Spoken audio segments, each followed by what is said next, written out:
Though the capitalists will like to blame poor and working people for fascism, it's the capitalists who directly funded and facilitated the rise of fascism, and who always, even before then, kept fascism in their back pocket as a reserve weapon should the class struggle reach a point where they weren't able to rule through quote-unquote normal democratic means. There are a number of capitalist entities and companies that are still powerful and wealthy today that have an extremely dark legacy of directly funding and abetting Mussolini in Italy and also Hitler in Germany. IG Farben, Krupp, Volkswagen, BMW, Deutsche Bank, Fiat, Pirelli, and Saldo, and Banco di Roma. And relatively early on, the political magazine that Mussolini set up, it was funded with money received from pro-war heads of the big Italian industrial sector. So very early on, the capitalists threw money at Mussolini because they saw that he could be potentially useful. At the crest of the revolutionary wave in particular, the fascists were utterly incapable of making any real serious headway into the working class. You see in the elections in Milan in 1919, the fascists only obtained 2% of the vote, and this is a common feature. There's never really a point where even the strongest fascist movements are able to achieve anything like a majority amongst the working class. Mussolini also enjoyed praise from the heads of the main imperialist nations. Yeah. Far from this myth about World War II being fundamentally a titanic clash between the democratic, Western powers, the Americans and Europe, allied against Nazi authoritarian barbarism. Winston Churchill said the following of Mussolini: "I could not help being charmed, like so many other people have been, by his gentle and simple bearing, his calm, detached poise, in spite of so many burdens. If I had been an Italian, I'm sure that I should have been wholeheartedly with you from start to finish in your triumphant struggle against the bestial appetites and passions of Leninism. Better Mussolini than Bolshevism." In the struggle between the working class and the capitalist class, or between communism and capitalism, obviously these guys find themselves on the side of the capitalists, which means they're on the side of fascism and Nazism. They had a very soft policy all the way up until 1939 towards Hitler as well, which wasn't just a misguided attempt at averting war. It was actually a policy to try to appease Hitler and try to make him attack the Soviet Union, because they saw in him common ground against Bolshevism, basically. So this is the way that things play out in the 1930s. The ruling class is looking towards fascism in order to use them as a battering ram against the Soviet Union, against the working class, and against its organizations.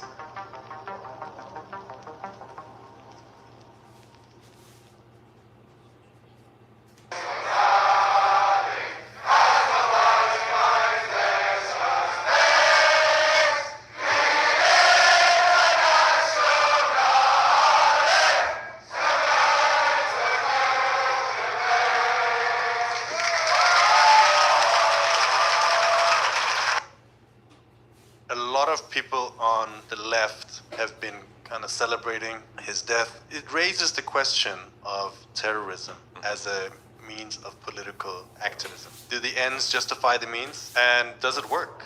More importantly, does the means get you to your end? The position of Marxists about this has been discussed for a long time, over 100 years. And Lenin's older brother actually was a member of a terrorist organization. And they were actually quite successful. At one point they did kill the Tsar, and nothing changed. Nothing changed. Well, something did change. Because it was used against the revolution. Exactly. One reactionary official or one monarch is replaced by another one. So fundamentally nothing changed, but the ruling class uses a political assassination to criminalize the whole movement of the working class, the whole of the left, and the whole of the movement of the oppressed.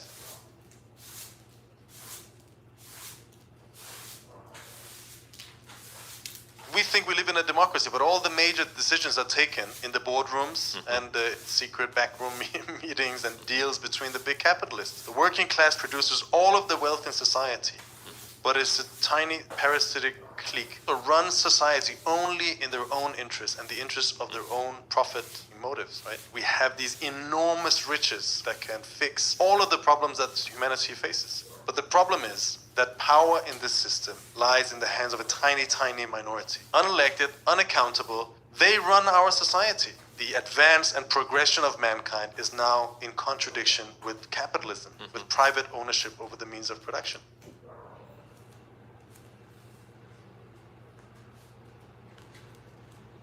So Marxism is a materialist philosophy, and that means that we think that matter exists independently of the mind. Okay, so there is only one reality, and that is the material reality. This means that there is no other reality. There is no spiritual realm, there is no God or anything like that. And it also means that not only is the mind dependent on the material world, if you like, but also that the material world is not dependent on the mind, and that's important to state. In other words, the material world existed prior to the existence of thinking beings, in other words, humans. I would say that in the history of philosophy, the most prevailing outlook is idealism, which is the opposite of materialism. And that is the outlook, essentially, that ideas or thoughts are somehow independent of material reality. If a tree falls over in the woods and nobody is there to hear it, does it really make a sound? Well, a Marxist, a materialist would answer unequivocally, yes, of course it makes a sound. It just means that nobody happens to experience that sound. It still, of course, happens. Gaza is proving to be like the catalyst, bringing to the surface all the class anger that has built up. We've been saying that the struggle against the war in Gaza is the same as the struggle against our ruling class. Exactly. Unfortunately, the leaders of the Palestine movement so far has disconnected that struggle from the struggle against austerity, against the class attacks, struggle. from the class struggle. Here in Britain, the mobilization of the right wing. Here is a right-wing movement and the Palestinian solidarity. Could you connect up the fact that the leader of this movement is an open Zionist and pro-Israel, and therefore you shouldn't have solidarity with Palestine separate from the class struggle in Britain. It's the same. You should bring them together and point out the same people that are attacking the British working class, whether they're Tories or whether it's Labour, the same people support the butchery in Gaza. The two things are connected.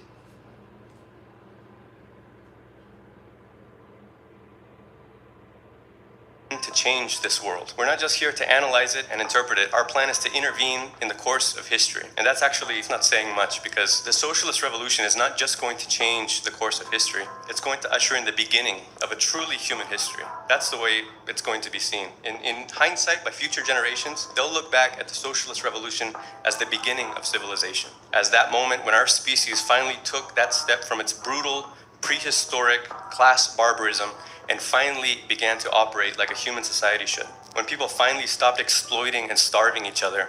When people stopped being forced to live their lives to enrich somebody else and began living life for the sake of enjoying being alive. When people started pursuing learning, improvement, finding challenges, reaching new heights. In that sense, what is communism for us in this room? We can answer that. It's what we're going to achieve. Communism is our future.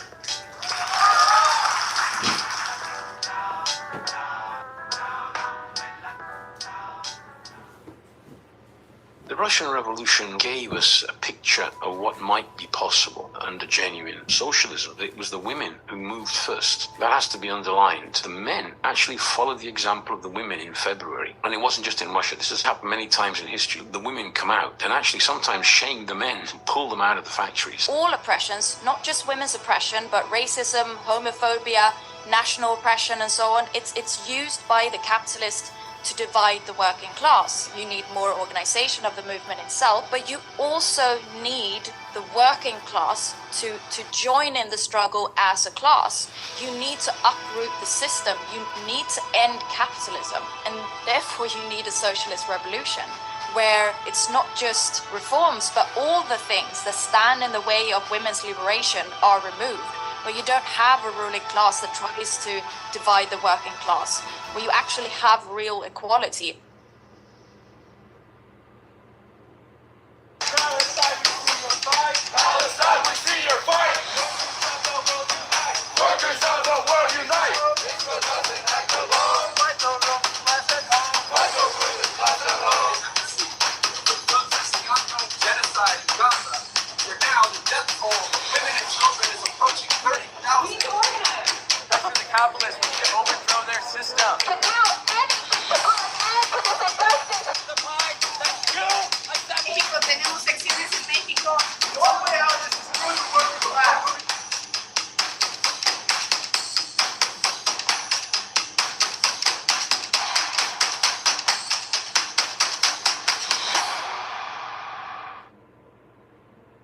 For the communist layer of society, they're asking, how do we carry out a socialist revolution? How do we organize successfully to make that happen?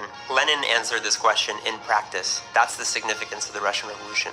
When revolutions break out, when mass uprisings break out, the mass of the population rising up out in the streets, if you don't have a party before those things happen, it's too late to build a party in the midst of that. All the years of preparation ahead of 1917, all the debates and discussions, all the work they did to win over the more advanced sections of the working class, to train those layers theoretically, to actually study the ideas of Marxism, learn how to agitate. Then, when 1917 hits, those cadre, those revolutionary fighters, that skeleton of a revolutionary party is activated and can actually have an influence and can actually win over an even broader section of the population, which of course at the end was a majority of society, which is what allowed them to take power in October of 1917. If we look at history, we see that students can absolutely play a catalyst role for movements in certain contexts. And in any case, students often serve as a barometer of the mood in society. But the thing is that their position in society doesn't allow them to seriously tackle capitalism. In order to do that, you would need to link up with the working class, which absolutely does have the role in production, the role in society, which by virtue of withholding its labor can shut down capitalism. And so I think as communists, when we participate in these movements, another emphasis we make is that we need to broaden out the scope of the movement, expand, link up with the staff workers, with the faculty, with the workers in nearby industries, and explain that through united action of the working class, it is possible to shut down the war machine. When they fight the boss, they very, very quickly learn that what the politicians and the media and the education and the facilities, all the religious leaders, they always talk about our government. This is our government. It's our constitution. Well, you find out, is it really our government when you go on strike and the police stop you from having a picket line to shut down the factory, right? Or when everything that you do is being attacked by the state apparatus. And then you find out it's not really our government and in the sense of being a government of the working class. It's our government in the sense it's a capitalist government. It's only our if you're a capitalist. And the rest of the people, that government is not in their hands. So then people start to draw a conclusion, maybe we need our government like a workers' government. And once people start to draw these conclusions, once you start seeing this, you will not unsee it. You will gain politically. And this is how consciousness can arise just from the conditions. There was a member of the Emancipation of Labor, Vera Zasulich. Her temperament was more, let's all get along. Do we really need to have this kind of like a vicious approach? She told Lenin one time, Plekhanov, he's a greyhound. He shakes his enemies and then he lets them go. But you're a bulldog. She says, you have a deadly bite. And then Lenin repeated that. Oh, a deadly bite? He liked it. He had that bold, if you read this, you can see the method of a bulldog here. But it was not gratuitous. He wasn't just doing it to attack his enemies. He was doing it to transmit ideas to his followers, to the Marxists, to help people understand this is where the line is. That sharpness, that line is what created the power of that ideological cohesion among the Bolsheviks. A lot of people may be surprised to hear this. Most major unions in this country either were founded or became powerful because of communists, socialists, and anarchists. It was the left that really built the trade unions. There were 4 huge strikes in 1934. One strike was the Minneapolis Teamsters strike that was led by Trotskyists, and it was successful. That transformed the Teamsters Union from being a small, skilled trade union into a big industrial union powerhouse, which it is today. The same year, you had the West Coast Longshore Strike, which was led by the Communist Party, and that built the West Coast, the ILWU. Then you also had the Mustyites. They led this mass auto parts strike in Toledo, Ohio in 1934. So you had 3 big strikes that were successful. You had another strike that was led by the FL, wasn't led by radicals, but that was defeated by the most ruthless means. They even took what had been a German prisoner of war camp for World War I in Georgia. They used that as a concentration camp to put workers and their families. This is what it took to defeat those workers. So my name's Dan Baker. I'm about to do my daily routine of meditation, yoga, and martial arts. And I invite invite you to join me. Please like, share, and subscribe.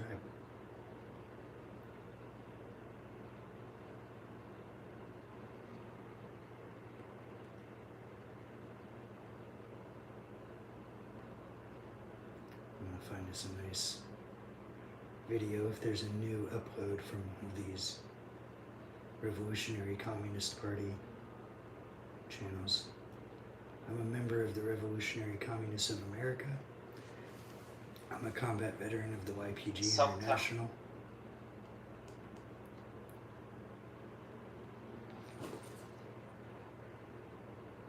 So that's where I'm coming from.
Looks like I've caught up on everything.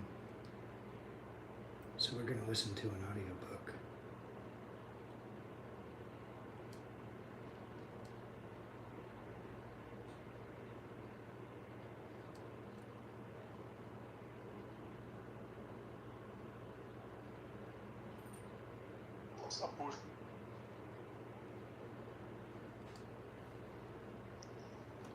Fascism: What It Is and How to Fight It, by Leon Trotsky. Read by Dessalines. Pamphlet contents. Section 1. 1969 Introduction by George Lavin Weissman. Section 2. Fascism: What Is It? Section 3. How Mussolini Triumphed. Section 4. The Fascist Danger Looms in Germany. Section 5. An Aesop Fable. Section 6. The German Cops and Army. Section 7. Bourgeoisie, Petty Bourgeoisie, and Proletariat. Section 8. The Collapse of Bourgeois Democracy. Section 9. Does the petty bourgeoisie fear revolution? Section 10. The workers' militia and its opponents. Section 11. The perspective in the United States. Section 12. Build the Revolutionary Party.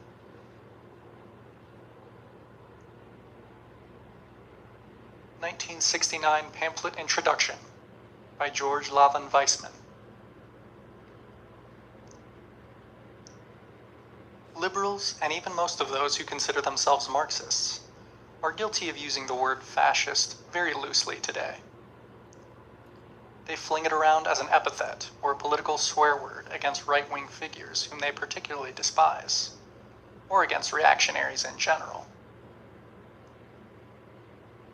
Since World War II, the fascist label has been applied to such figures and movements as Gerald L.K. Smith, Senator Joseph McCarthy, Senator Eastland, Barry Goldwater, the Minutemen, the John Birch Society, Richard Nixon, Ronald Reagan, and George Wallace. Now, were all these fascist, or just some? If only some, then how does one tell which are and which aren't? Indiscriminate use of the term really reflects vagueness about its meaning.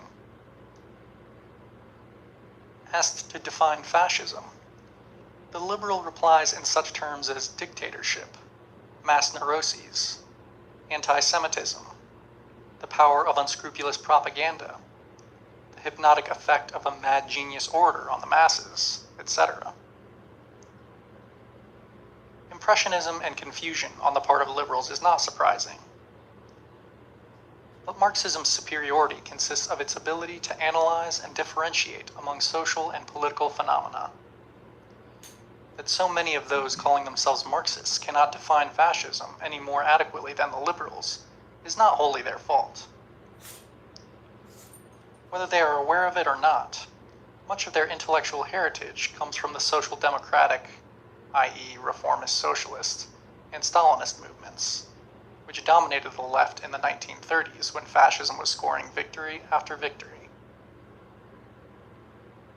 These movements not only permitted Nazism to come to power in Germany without a shot being fired against it, but they failed abysmally in understanding the nature and dynamics of fascism and the way to fight it. After fascism's triumphs, they had much to hide and so refrained from making a Marxist analysis which would, at least, have educated subsequent generations. But there is a Marxist analysis of fascism. It was made by Leon Trotsky, not as a post-mortem, but during the rise of fascism. This was one of Trotsky's great contributions to Marxism. He began the task after Mussolini's victory in Italy in 1922, and brought it to a high point in the years preceding Hitler's triumph in Germany in 1933. In his attempts to awaken the German Communist Party and the Communist International, i.e. the Comintern, to the mortal danger and to rally a united front against Nazism, Trotsky made a point-by-point critique of the policies of the Social Democratic and Stalinist parties. This constitutes a compendium of almost all the mistaken, ineffective, and suicidal positions that workers' organizations can take regarding fascism. Since the positions of the German parties ranged from opportunistic default and betrayal on the right, i.e. Social Democratic, to ultra-left abstentionism and betrayal, i.e. Stalinist. The community movement was still on its ultra-left binge, the so-called Third Period, when the Nazi movement began to snowball. To the Stalinists, every capitalist party was automatically fascist.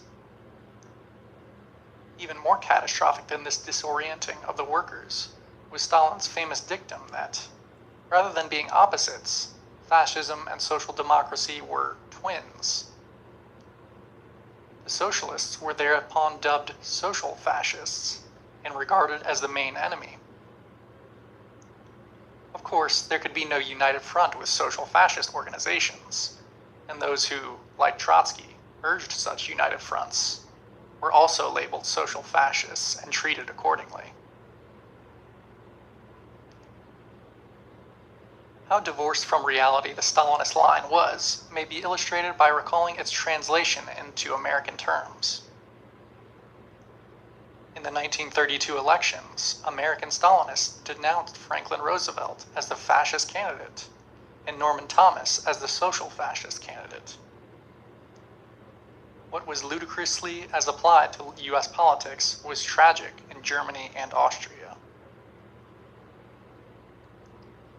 Recently, 1969, the term social fascism had begun cropping up in articles by members of the New Left.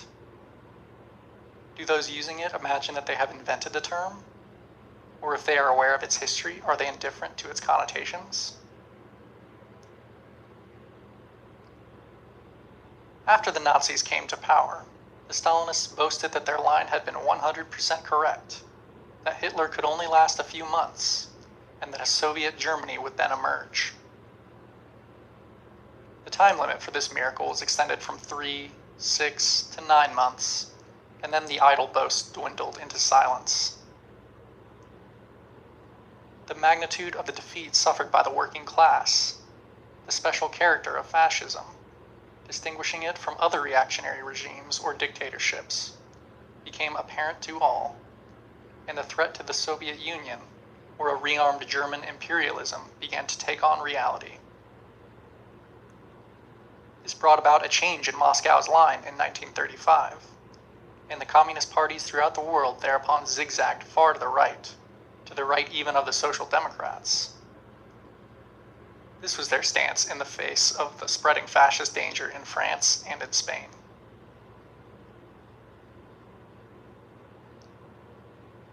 The military ruin of German and Italian fascism in World War II convinced most people that fascism had been destroyed for good, and was so utterly discredited that it could never again entice any followers.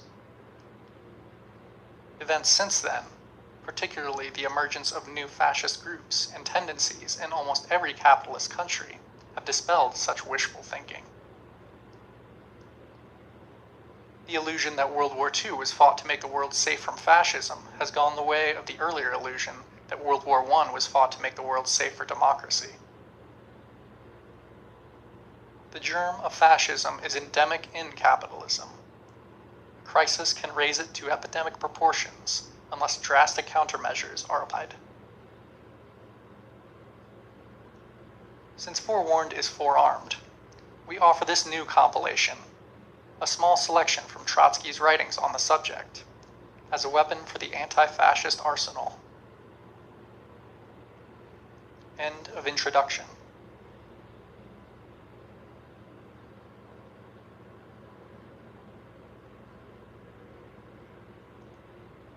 Fascism, What It Is and How to Fight It, by Leon Trotsky.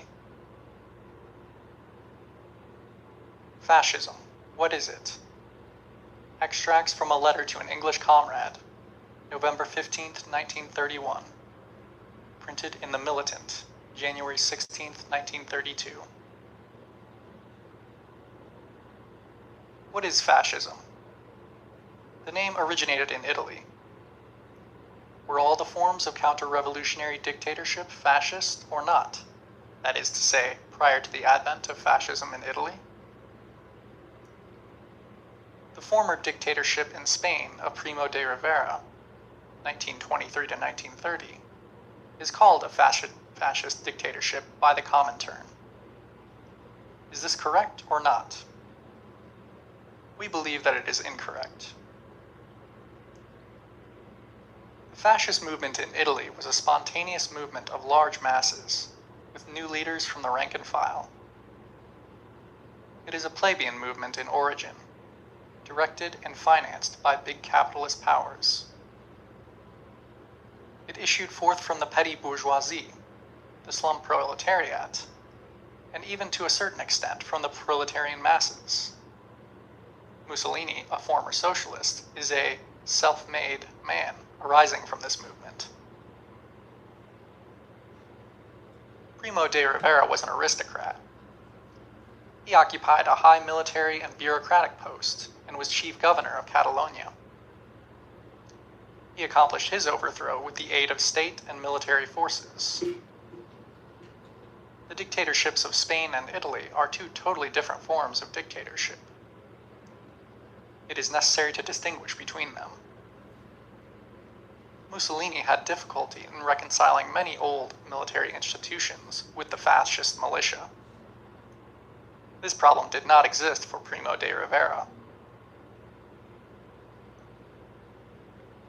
The movement in Germany is analogous mostly to the Italian. It is a mass movement, with its leaders employing a great deal of socialist demagogy. This is necessary for the creation of the mass movement. The genuine basis for fascism is the petty bourgeoisie. In Italy, it has a very large base, the petty bourgeoisie of the towns and cities, and the peasantry. In In Germany, likewise, there is a large base for fascism.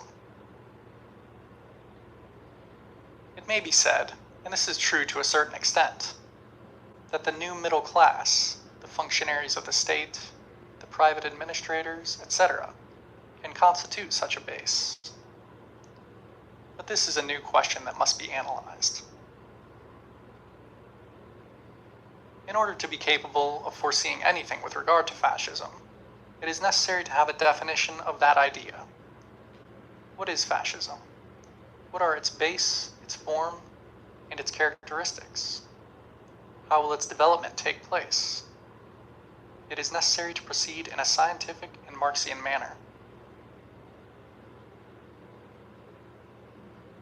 End of section 1. What is fascism?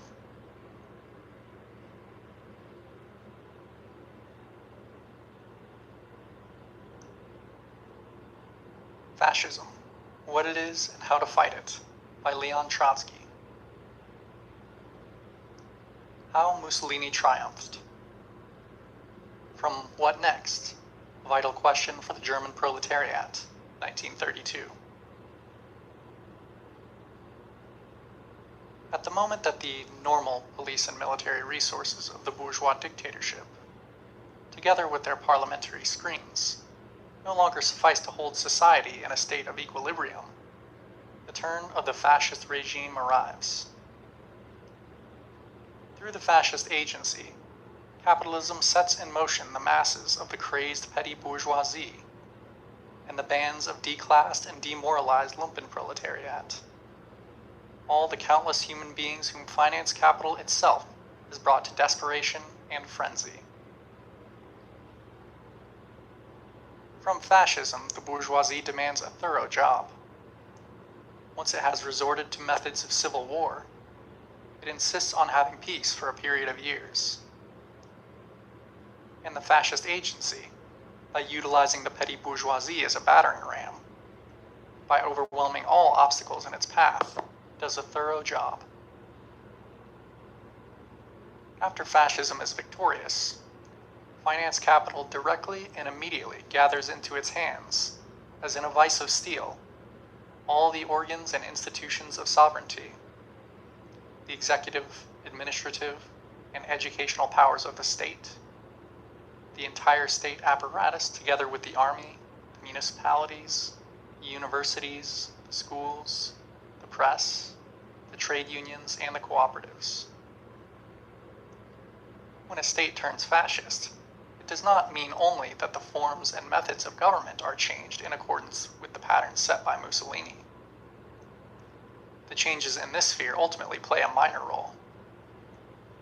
But it means, first of all, for the most part, that the workers' organizations are annihilated, that the proletariat is reduced to an amorphous state, and that a system of administration is created which penetrates deeply into the masses and which serves to frustrate the independent crystallization of the proletariat. Therein precisely is the gist of fascism.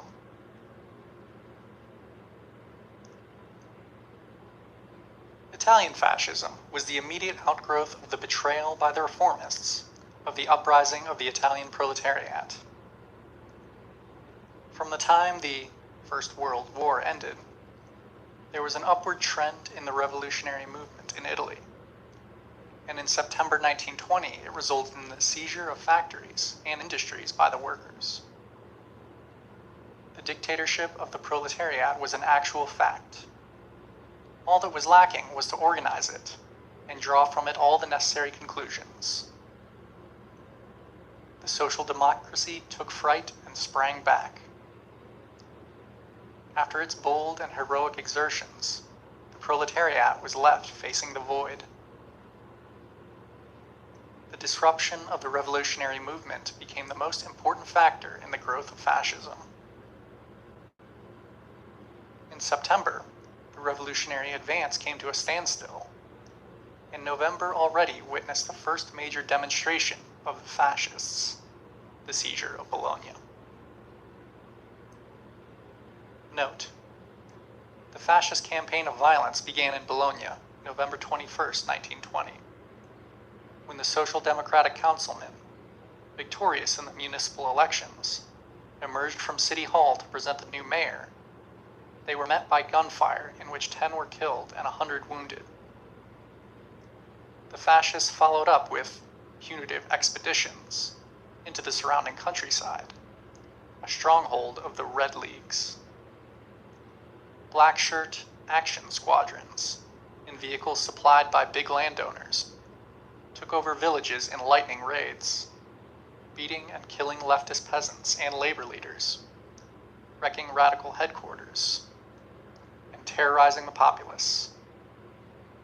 Emboldened by their easy successes, the fascists then launched large-scale attacks in the big cities.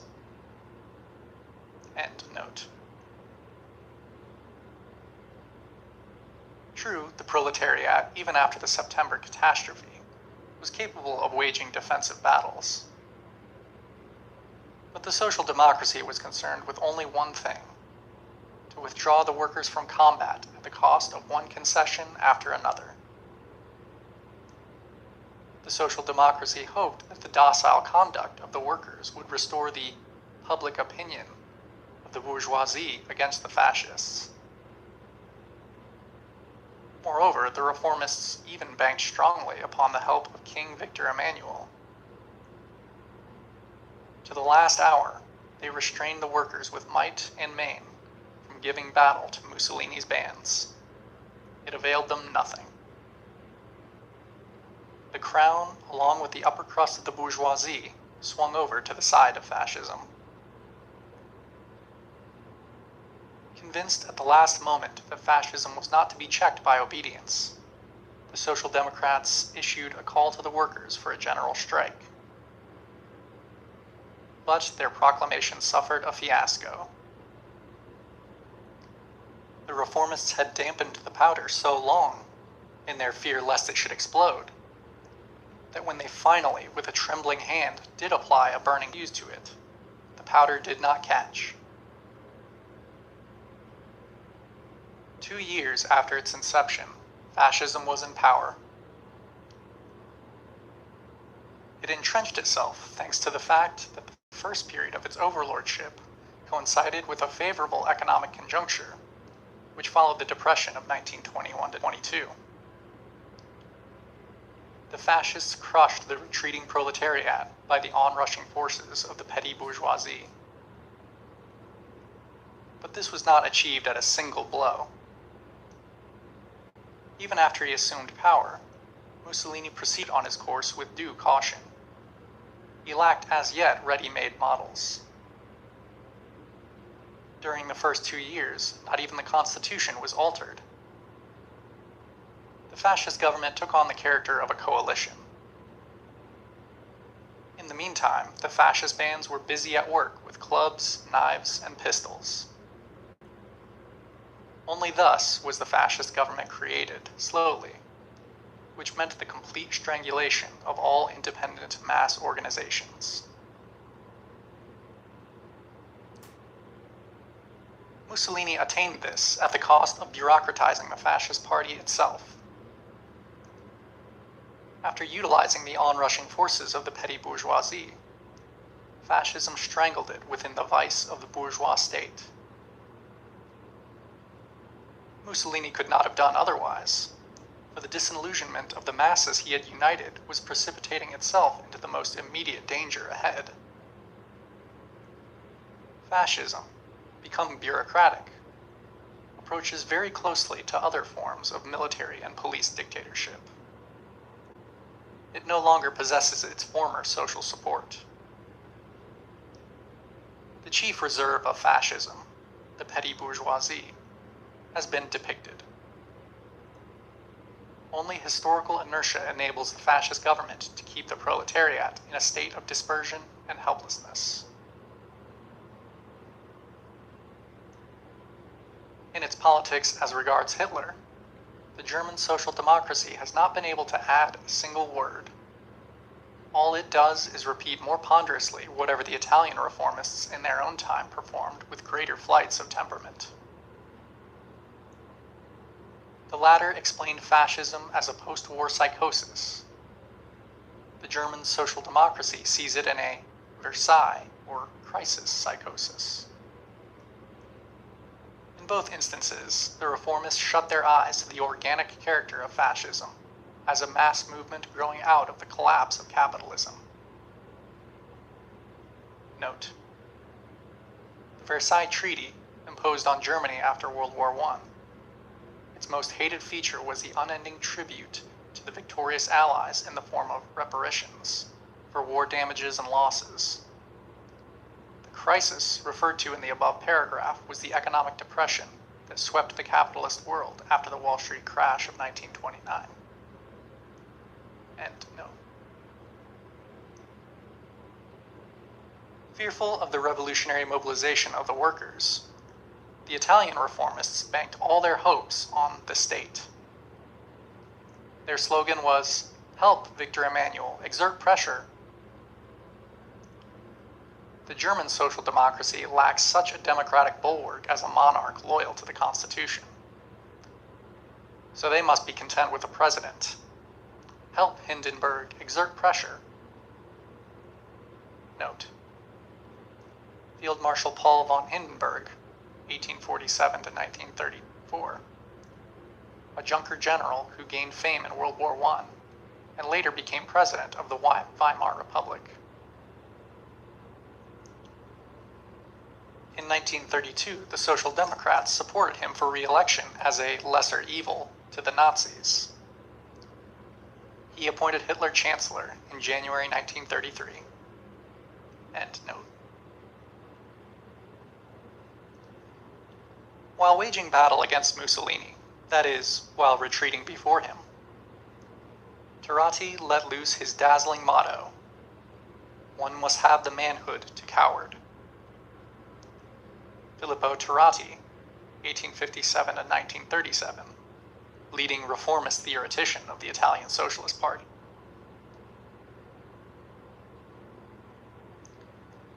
The German reformists are less frisky with their slogans. They demand courage under unpopularity, which amounts to the same thing. One must not be afraid of the unpopularity which has been aroused by one's own cowardly temporizing with the enemy.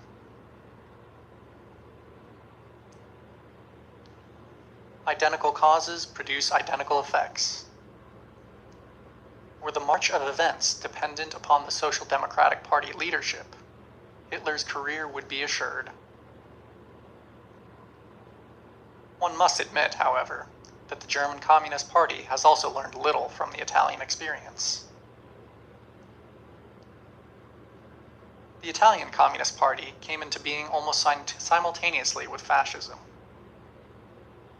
But the same conditions of revolutionary ebb tide, which carried the fascists to power, served to deter the development of the Communist Party.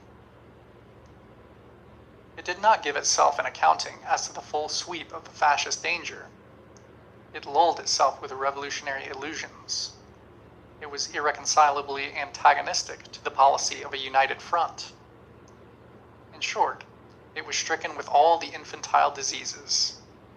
Small wonder. It was only 2 years old. In its eyes, fascism appeared to be only capitalist reaction. The particular traits of fascism, which spring from the mobilization of the petty bourgeoisie against the proletariat, the Communist Party was unable to discern. Italian comrades informed me that, with the sole exception of Gramsci, the Communist Party would not even allow for the possibility of the fascists seizing power.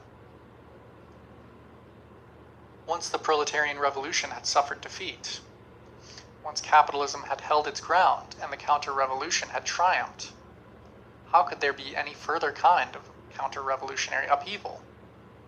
How could the bourgeoisie rise up against itself? Such was the gist of the political orientation of the Italian Communist Party. Moreover, one must not lose sight of the fact that Italian fascism was then a new phenomenon, just in the process of formation. It would not have been an easy task even for a more experienced party to distinguish its specific traits. Note: Antonio Gramsci, 1891 to 1937, a founder of the Italian Communist Party. Imprisoned by Mussolini in 1926, he died in prison 11 years later. He sent a letter from prison in the name of the Italian Party's political committee, protesting Stalin's campaign against the left opposition. Taglati, then in Moscow as the Italian representative to the Comintern, suppressed the letter. Throughout the Stalin era, Gramsci's memory was deliberately effaced. In the period of de-Stalinization, however, he was rediscovered by the Italian Communist Party and officially enshrined as a hero and martyr. Since then, there has been considerable international acclaim of his theoretical writings, particularly his prison notebooks. End note. The leadership of the German Communist Party today reproduces almost literally the position from which the Italian communists took their point of departure. Fascism is nothing else but capitalist reaction. From the point of view of the proletariat, the difference between diverse types of capitalist reaction are meaningless. This vulgar radicalism is the less excusable because the German party is much older than the Italian was at the corresponding period. In addition, Marxism is enriched now by the tragic experience in Italy. To insist that fascism is already here, or to deny the very possibility of its coming to power, amounts politically to one and the same thing. By ignoring the specific nature of fascism, the will to fight against it inevitably becomes paralyzed. The brunt of the blame must be borne, of course, by the leadership of the Comintern. Italian communists, above all others, were duty-bound to raise their voices in alarm. But Stalin, together with Manielski, compelled them to disavow the most important lessons of their own annihilation. Note: Dmitry Manielski, 1883 to 1952, headed the Comintern from 1929 to 1934. His removal heralded the switch from ultra-leftism to the opportunism of the Popular Front period. Later appeared on a diplomatic stage as delegate to United Nations. End note. We have already observed with what diligent alacrity Ercole switched over to the position of social fascism, i.e., to the position of passively waiting for the fascist victory in Germany. Note: Ercole, Comintern pen name of Palmiro Togliatti, 1893 to 1964. Headed the Italian Communist Party after Gramsci's imprisonment. He survived all zigzags in Comintern's line, but after Stalin's death he criticized Stalin's rule, as well as some of its continuing features in the USSR and international communist movement. End of section 2.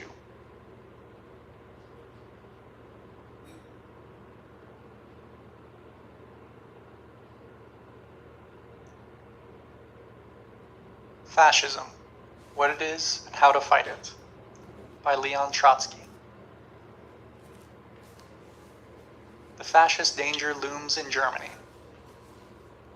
From The Turn in the Communist International and the German Situation, 1930. The official press of the Comintern is now depicting the results of the September 1930 German elections as a prodigious victory of communism, which places on the order of the day the slogan of Soviet Germany. The bureaucratic optimists do not want to reflect upon the meaning of the relation of forces which is disclosed by the election statistics.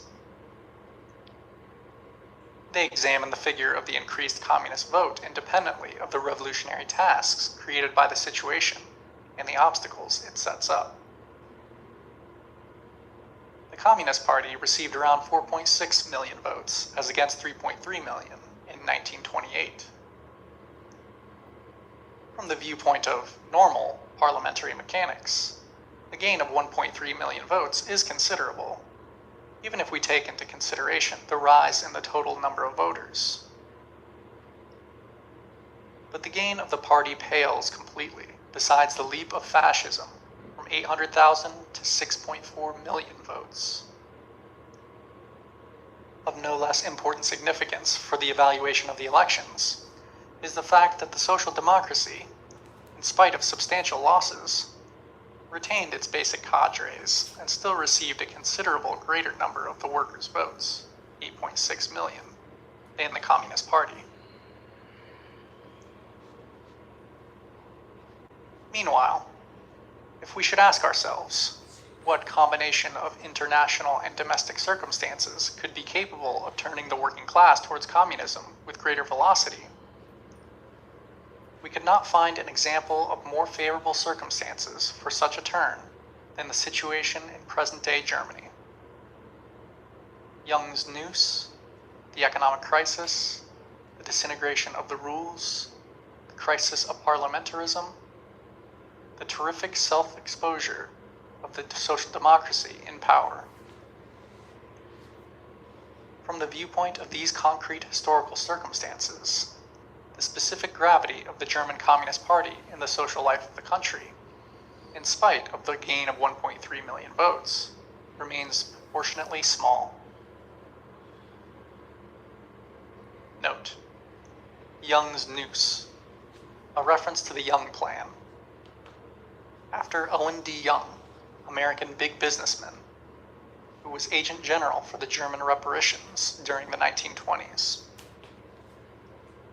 In the summer of 1929, he was the chairman of the conference which adopted his plan, which replaced the unsuccessful Dawes Plan to facilitate Germany's payment of reparations as per the Treaty of Versailles.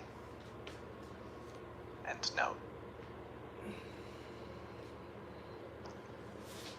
The weakness of the position of communism, inextricably bound up with the policy and regime of the Comintern, is revealed more clearly if we compare the present social weight of the Communist Party with those concrete and unpostponable tasks which the present historical circumstances put before it. It is true that the Communist Party itself did not expect such a gain. But this proves that under the blows of mistakes and defeats, the leadership of the Communist parties has become unused to big aims and big perspectives. If yesterday it underestimated its own possibilities, then today it once more underestimates the difficulties. In this way, one danger is multiplied by another. In the meantime, the first characteristic of a really revolutionary party is to be able to look reality in the face.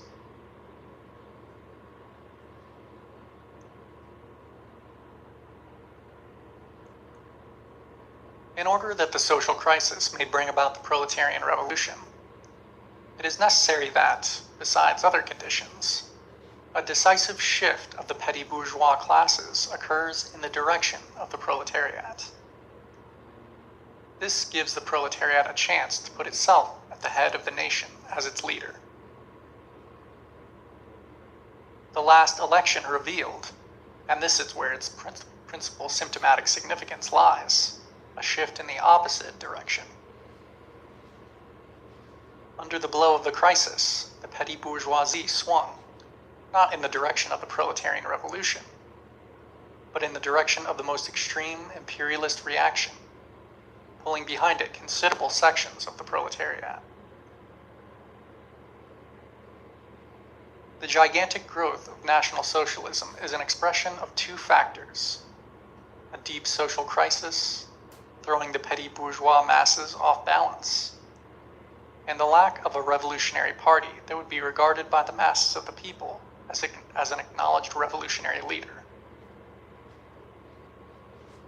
If the Communist Party is the party of revolutionary hope, then fascism, as a mass movement, is the party of counter-revolutionary despair. When revolutionary hope embraces the whole proletarian mass, it inevitably pulls behind it on the road of revolution considerable and growing sections of the petty bourgeoisie. Precisely in this sphere, the election revealed the opposite picture.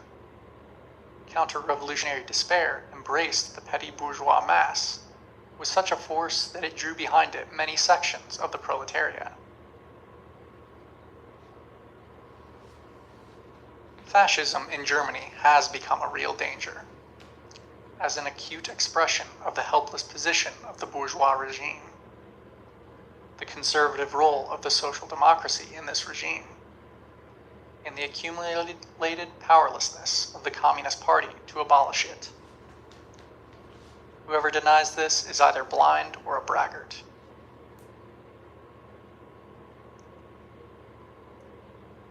The danger acquires particular acuteness in connection with the question of the tempo of development, which does not depend upon us alone. The malarial character of the political curve revealed by the election speaks for the fact that the tempo of development of the national crisis may turn out to be very speedy. In other words, the course of events in the very near future may resurrect in Germany, on a new historical plane, the old tragic contradiction between the maturity of a revolutionary situation on the one hand, and the weakness and strategical impotence of the revolutionary party on the other. This must be said openly and above all in time.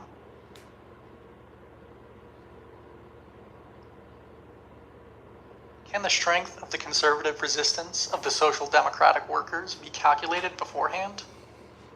It cannot. In the light of the events of the past year, the strength seems to be gigantic.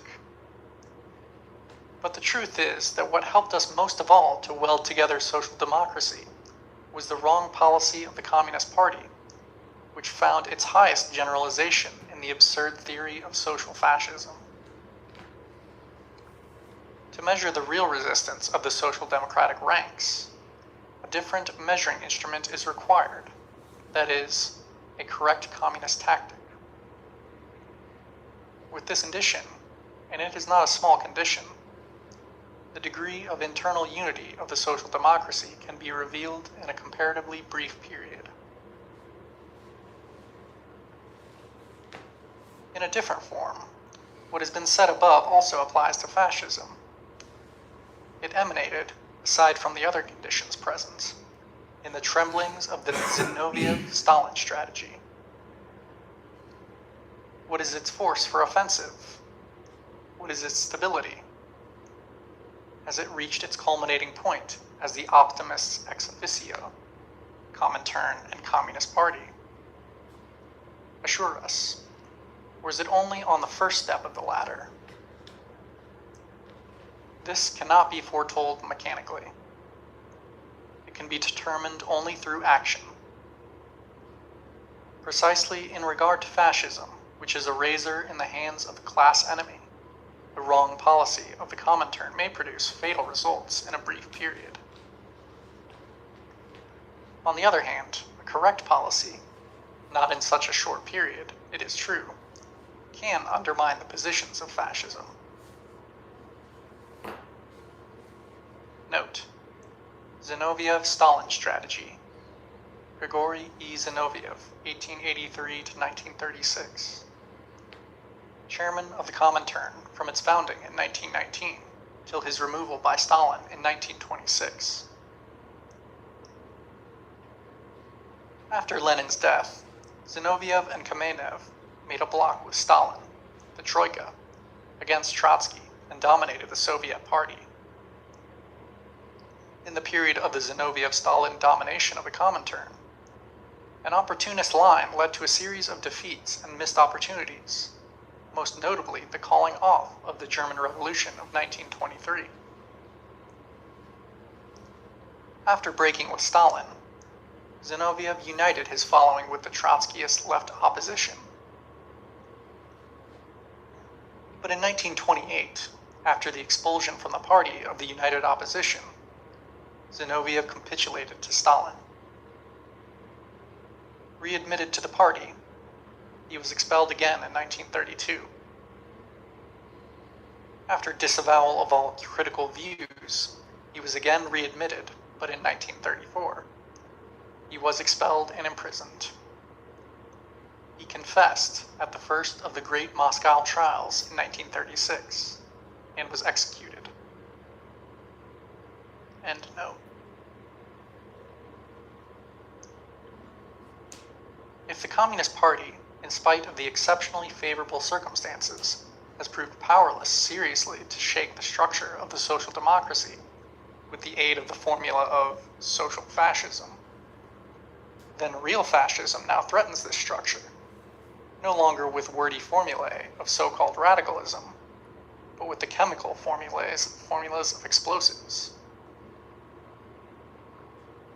No matter how true it is that the social democracy, by its whole policy, prepared the blossoming of fascism, it is no less true that fascism comes forward as a deadly threat primarily to that same social democracy, all of whose magnificence is inextricably bound with parliamentary, democratic, pacifist forms and methods of government. The policy of a united front of the workers against fascism flows from this situation. It opens up tremendous possibilities to the Communist Party. A condition for success, however, is the rejection of the theory and practice of social fascism, the harm of which becomes a positive measure under the present circumstances. The social crisis will inevitably produce deep cleavages within the social democracy. The radicalization of the masses will affect the social democrats. We will inevitably have to make agreements with various social democratic organizations and factions against fascism, putting definite conditions in this connection to the leaders before the eyes of the masses. We must return from the empty official phrase about the United Front to the policy of the United Front, as it was formulated by Lenin and always applied by the Bolsheviks in 1917. End of section 3.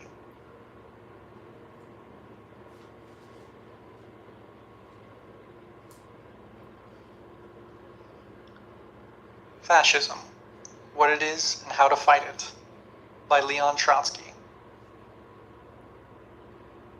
An Aesop Fable. From What Next? Vital Question for the German Proletariat, 1932.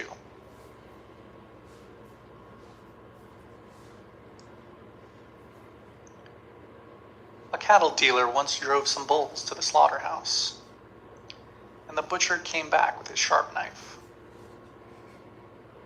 "Let us close ranks and jack up this executioner on our horns," suggested one of the bulls. "If you please, in what way is this butcher any worse than the dealer who drove us hither with his cudgel?"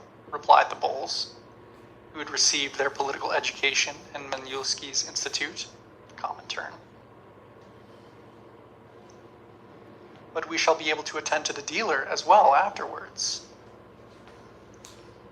"Nothing doing," replied the bulls, firm in their principles, to the counselor. "You are trying, from the left, to shield our enemies. You are a social butcher yourself."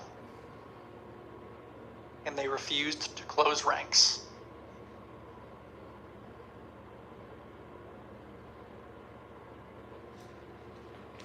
End section.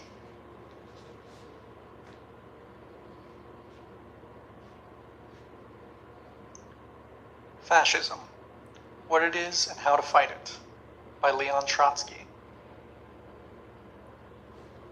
The German Cops and Army. From What Next? Vital Question for the German Proletariat, 1932.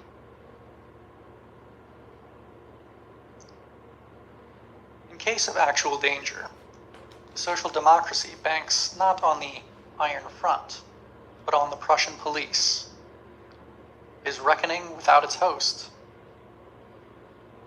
The fact that the police was originally recruited in large numbers from among social democratic workers is absolutely meaningless. Consciousness is determined by environment, even in this instance. The worker who becomes a policeman in the service of the capitalist state is a bourgeois cop, not a worker. Of late years, these policemen have had to do much more fighting with revolutionary workers than with Nazi students. Such training does not fail to leave its effects. And above all, every policeman knows that though governments may change, the police remains. Note: the Iron Front, a bloc between several big trade unions and bourgeois Republican groups, with little or no following or prestige among the masses. It was created by the Social Democrats towards the end of 1931. Combat groups called the Iron Fist were set up within the unions, and worker sports organizations were brought into the Iron Front.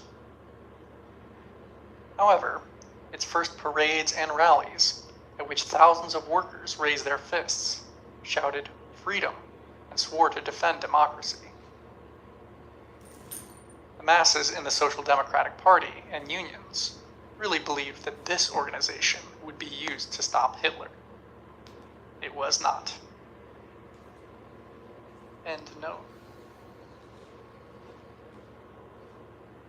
In its New Year's issue, the theoretical organ of the social democracy, Der Freie Wort, what a wretched sheet, the free word, prints an article in which the policy of toleration is expounded in its highest sense. Hitler, it appears, can never come to power against the police and the Reichswehr, the German army. Now, according to the Constitution, the Reichswehr is under the command of the President of the Republic. Therefore, fascism, it follows, is not dangerous so long as the President faithful to the Constitution remains at the head of government. Brüning's regime must be supported until the presidential elections, so that a constitutional president may then be elected, through an alliance with the parliamentary bourgeoisie, and thereby Hitler's road to power will be blocked for another 7 years. Note: Heinrich Brüning was chancellor from 1930 to 1932. Regular parliamentary government in Germany ended in March 1930. There followed a series of Bonapartist regimes: Brüning, von Papen, von Schleicher, i.e., chancellors ruling not by ordinary parliamentary procedures, but by emergency decrees. These Bonapartist figures presented themselves as political saviors needed to get the country through the crisis, and thus as above class and party. They depended not on the old bourgeois Democratic Party system, but on their command, the police, army, and government bureaucracy. Pretending to be saving the nation from the dangers on both the left, socialists and communists, and the right, fascists, they struck their heaviest blows against the left, since their primary interest was saving capitalism. End note.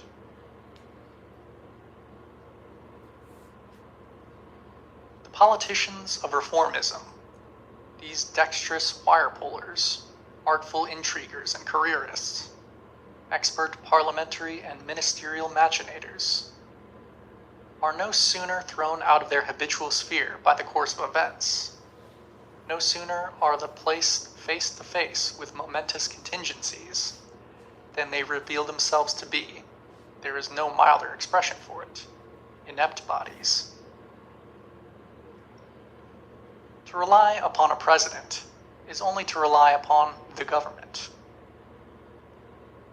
Faced with the impending clash between the proletariat and the fascist petty bourgeoisie, two camps which together comprise the crushing majority of the German nation.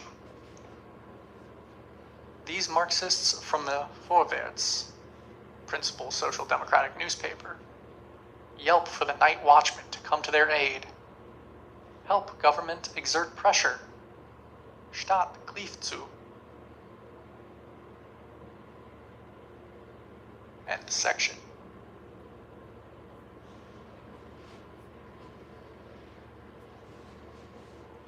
Fascism. What it is and how to fight it, by Leon Trotsky. Bourgeoisie, petty bourgeoisie, and proletariat. From The Only Road for Germany, written September 1932. Published in the USA, April 1933. Any serious analysis of the political situation must take as its point of departure the mutual relations among the three classes: the bourgeoisie, the petty bourgeoisie, including the peasantry, and the proletariat. The economically powerful big bourgeoisie, in itself, represents an infinitesimal minority of the nation. To enforce its domination, it must ensure a definite mutual relationship with the petty bourgeoisie, and through its mediation with the proletariat. To understand the dialectic of the relation among the three classes, we must differentiate three historical stages. At the dawn of capitalist development, when the bourgeoisie required revolutionary methods to solve its tasks. In the period of bloom and maturity of the capitalist regime, when the bourgeoisie endowed its domination with orderly, pacific, conservative, democratic forms. Finally, at the decline of capitalism, when the bourgeoisie is forced to resort to methods of civil war against the proletariat to protect its right of exploitation.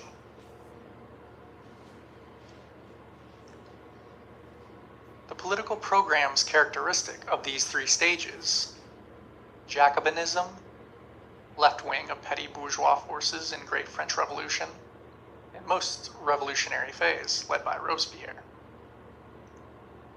Reformist democracy, social democracy included, and fascism are basically programs of petty bourgeois currents. This fact alone, more than anything else, shows of what tremendous, rather of what decisive importance the self-determination of the petty bourgeois masses of the people is for the whole fate of bourgeois society. Nevertheless, the relationship between the bourgeoisie and its basic social support, the petty bourgeoisie, does not at all rest upon this reciprocal confidence and pacifist collaboration. In its mass, the petty bourgeoisie is an exploited and disenfranchised class. It regards the bourgeoisie with envy and often with hatred. The bourgeoisie, on the other hand, while utilizing the support of the petty bourgeoisie, distrusts the latter, for it very correctly fears its tendency to break down the barriers set up for it from above. While they were laying out and clearing the road for bourgeois development, the Jacobins engaged, at every step, in sharp clashes with the bourgeoisie. They served it in intransient struggle against it. After they had culminated their limited historical role, the Jacobins fell, for the domination of capital was predeterminated. For a whole series of stages, the bourgeoisie entrenched its power under the form of parliamentary democracy. Even then, not peacefully and not voluntarily. The bourgeoisie was mortally afraid of the universal suffrage. But in the last instance, it succeeded, with the aid of a combination of violent measures and concessions. of privations and reforms, in subordinating within the framework of formal democracy not only the petty bourgeoisie, but in considerable measure also the proletariat, by means of the new petty bourgeoisie, the labor aristocracy. In August 1914, the imperialist bourgeoisie was able, with the means of parliamentary democracy, to lead millions of workers and peasants into the war. Note: August 4th, 1914. Collapse of the Second International. The German Social Democratic Party representatives in the Reichstag voted for the war budget of the imperialist governments. On the same day, representatives of the French Socialist Party did likewise in the Chamber of Deputies. End note.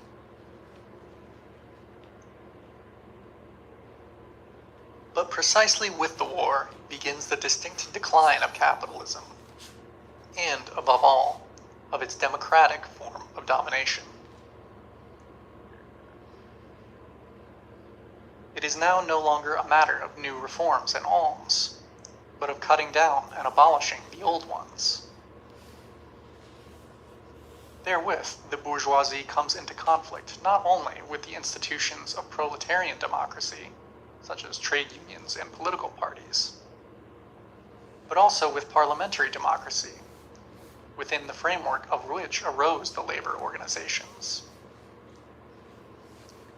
Therefore, the campaign against Marxism on the one hand, and against democratic parliamentarism on the other.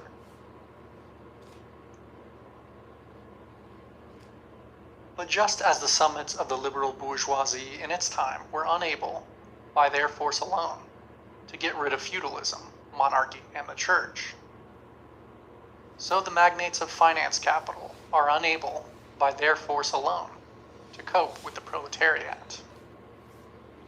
They need the support of the petty bourgeoisie. For this purpose, it must be whipped up, put on its feet, mobilized, armed. But this method has its dangers.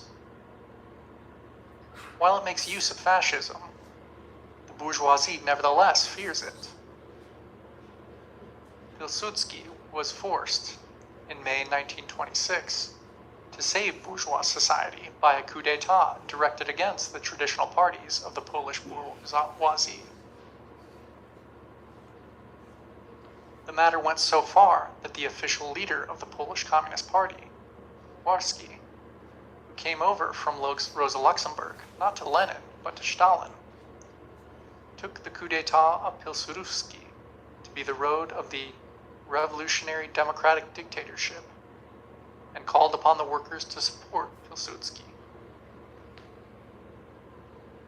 Note: Joseph Pilsudski, 1876 to 1935.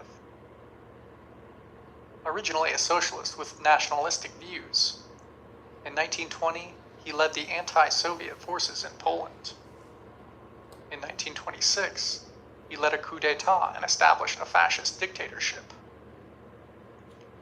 Dworski, friend of Rosa Luxemburg, he supported her differences with the Bolsheviks.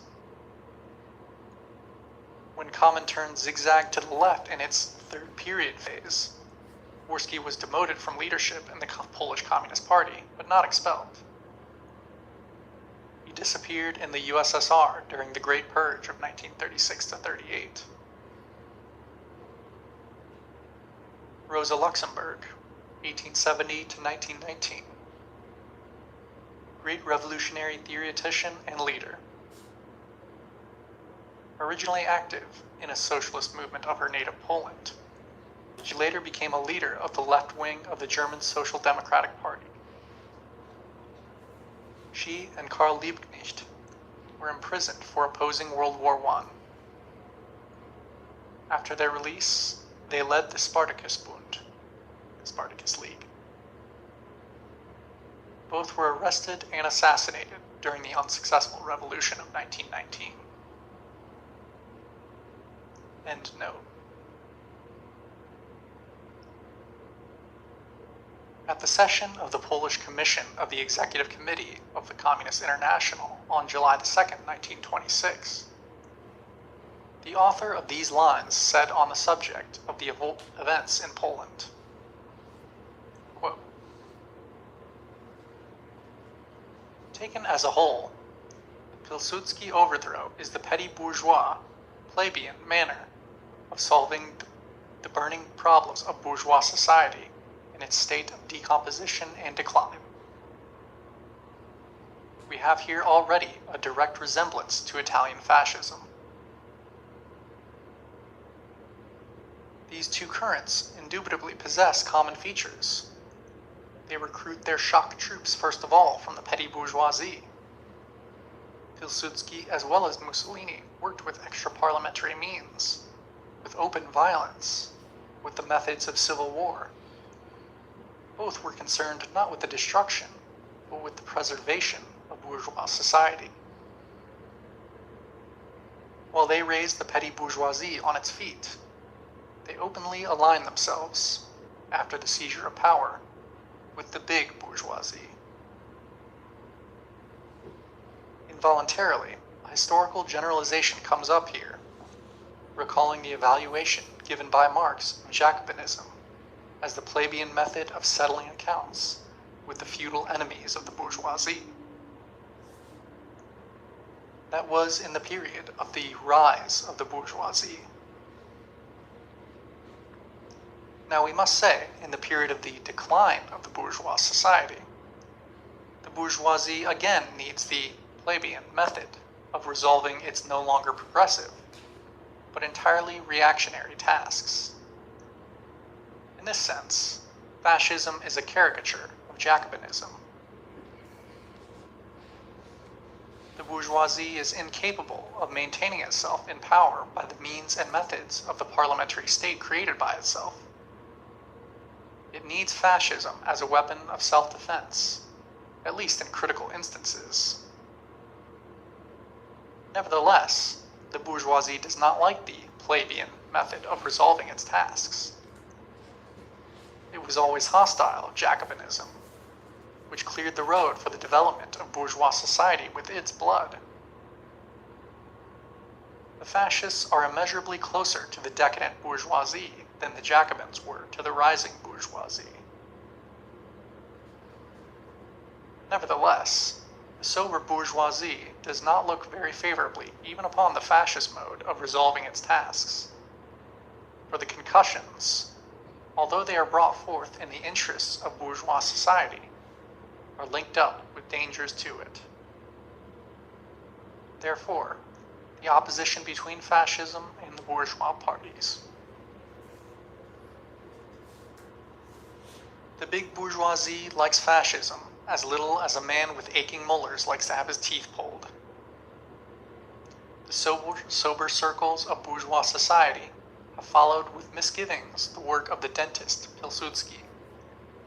But in the last analysis, they have become reconciled to the inevitable, though with threats, with horse trades and all sorts of bargaining. Thus, the petty bourgeoisie's idol of yesterday becomes transformed into the gendarme of capital.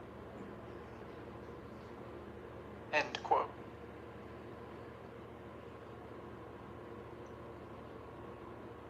To this attempt at marking out the historical place of fascism as the political reliever of the social democracy, there was counterposed the theory of social fascism. At first, it could appear as a pretentious, blustering, but harmless stupidity. Subsequent events have shown what a pernicious influence the Stalinist theory actually exercised on the entire development of the Communist International.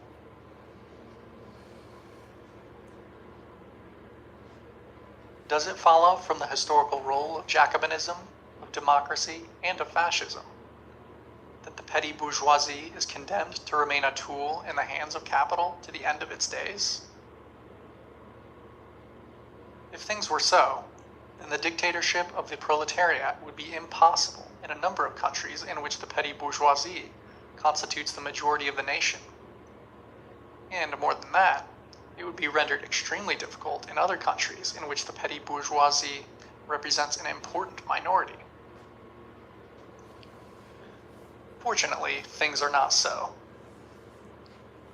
The experience of the Paris Commune, the first dictatorship of the proletariat, March 18, 1871, first showed, at least within the limits of one city, just as the experience of the October Revolution, the Russian Revolution of 1917, has shown it after, on a much larger scale and over an incomparably longer period, that the alliance of the petty bourgeoisie and the big bourgeoisie is not indissoluble.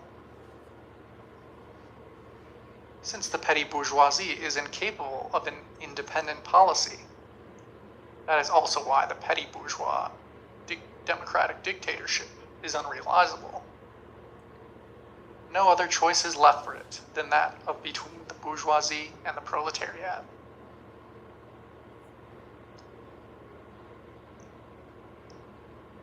In the epoch of the rise, the growth, and the bloom of capitalism, the petty bourgeoisie, despite acute outbreaks of discontent, generally marched obediently in the capitalist harness.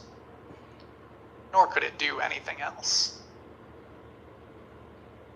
But under the conditions of capitalist disintegration and of the impasse in the economic situation, the petty bourgeoisie strives, seeks, attempts to tear itself loose from the fetters of the old masters and the rulers of society.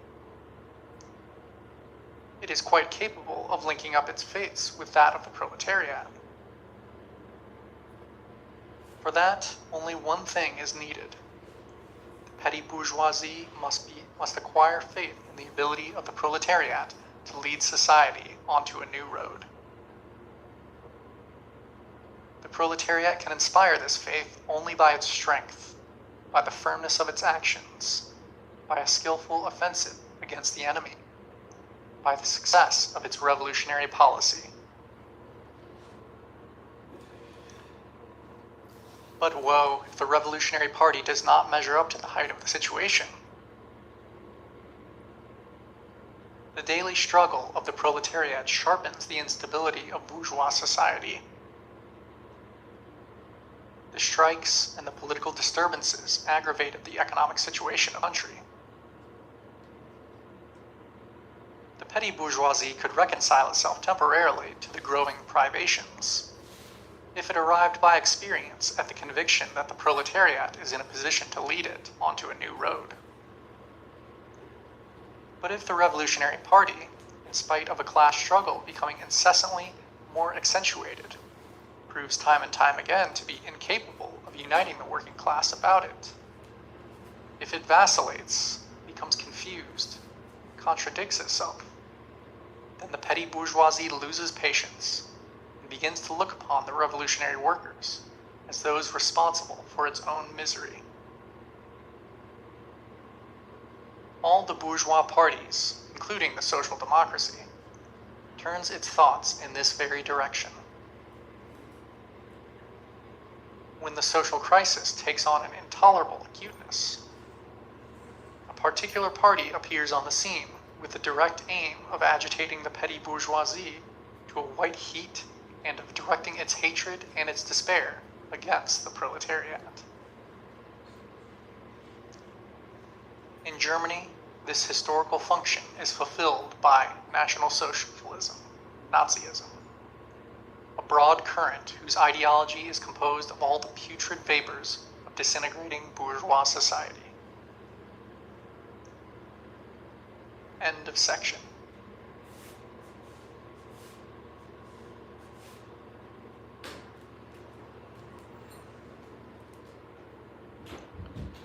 Fascism, What It Is and How to Defeat It, by Leon Trotsky. The Collapse of Bourgeois Democracy. From Wither, France, 1934. After the war, a series of brilliantly victorious revolutions occurred in Russia, Germany, Austria-Hungary, and later in Spain. But it was only in Russia that the proletariat took full power into its hands, expropriated its exploiters, and knew how to create and maintain a worker state. Everywhere else, the proletariat, despite its victory, stopped halfway because of the mistakes of its leadership. As a result, power slipped from its hands, shifted from left to right, and fell prey to fascism. In a series of other countries, power passed into the hands of a military dictatorship. Nowhere were the parliaments capable of reconciling class contradictions and assuring the peaceful development of events. Conflicts were solved arms in hand. The French people, for a long time, thought that fascism had nothing whatever to do with them. They had a republic in which all questions were dealt with by the sovereign people through the exercise of universal suffrage. But on February 6, 1934, several thousand fascists and royalists, armed with revolvers, clubs, and razors, imposed upon the country the reactionary government of Domargue, under whose protection the fascist bands continue to grow and arm themselves. What does tomorrow hold? Note: Gaston Domargue, Bonapartist Premier of France, succeeded Edouard Daladier. Daladier government fell the day after the fascist riots of February the 6th, 1934. Of course, in France, as in certain other European countries, England, Belgium, Holland, Switzerland, the Scandinavian countries, there still exist parliaments, elections, democratic liberties, or their remnants. But in all these countries, the same historic laws operate, the laws of capitalist decline. If the means of production remain in the hands of a small number of capitalists, there is no way out for society. It is condemned to go from crisis to crisis, from need to misery, from bad to worse. In the various countries, the decrepitude and disintegration of capitalism are expressed in diverse forms and at unequal rhythms. But the basic features of the process are the same everywhere. The bourgeoisie is leading its society to complete bankruptcy. It is capable of assuring the people neither bread nor peace. This is precisely why it cannot any longer tolerate the democratic order. It is forced to smash the workers and peasants by the use of physical violence. The discontent of the workers and peasants, however, cannot be brought to an end by the police alone. Moreover, it is often impossible to make the army march against the people. It begins by disintegrating and ends with the passage of a large section of the soldiers over to the people's side. That is why finance capital is obliged to create special armed bands, trained to fight the workers, just as certain breeds of dog are trained to hunt game. The historic function of fascism is to smash the working class, destroy its organizations, and stifle political liberties when the fat capitalists find themselves unable to govern and dominate with the help of democratic machinery. The fascists find their human material mainly in the petty bourgeoisie. The latter has been entirely ruined by big capital. There is no way out for it in the present social order, but it knows of no other.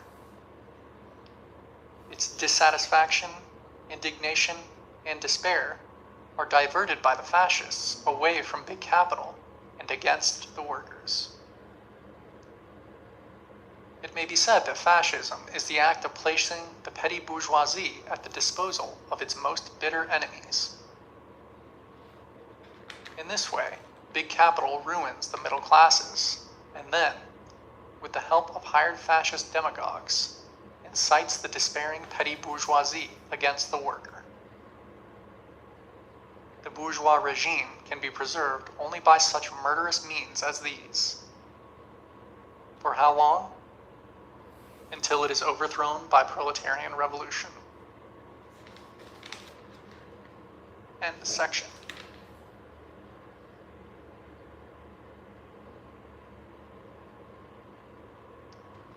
Fascism, What It Is and How to Fight It, by Leon Trotsky. Does the petty bourgeoisie fear revolution? From Whither, France, 1934. Parliamentary cretins, who consider themselves connoisseurs of the people, like to repeat, "One must not frighten the middle classes with revolution. They do not like extremes." In this general form, this affirmation is absolutely false. Naturally, the petty proprietor prefers order, so long as business is going well, and so long as he hopes that tomorrow it will go better. But when this hope is lost, he is easily enraged and is ready to give himself over to the most extreme measures. Otherwise, how could he have overthrown the democratic state and brought fascism to power in Italy and in Germany? The despairing petty bourgeois sees in fascism, above all, a fighting force against big capital, and believes that, unlike the working class parties, which deals only in words, fascism will use force to establish more justice. The peasant and the artisan are, in their manner, realists. They understand that one cannot forego the use of force. It is false, thrice false, to affirm that the present petty bourgeoisie is not going to the working class parties because it fears extreme measures. Quite the contrary. The low petty bourgeoisie, its great masses, only see in the working class parties parliamentary machines. They do not believe in their strength, nor in their capacity to struggle, nor in their readiness this time to conduct the struggle to the end. And if this is so, is it worth the trouble to replace the democratic capitalist representatives by their parliamentary confreres on the left? That is how the semi-exploited, ruined, and discontented proprietor reasons or feels.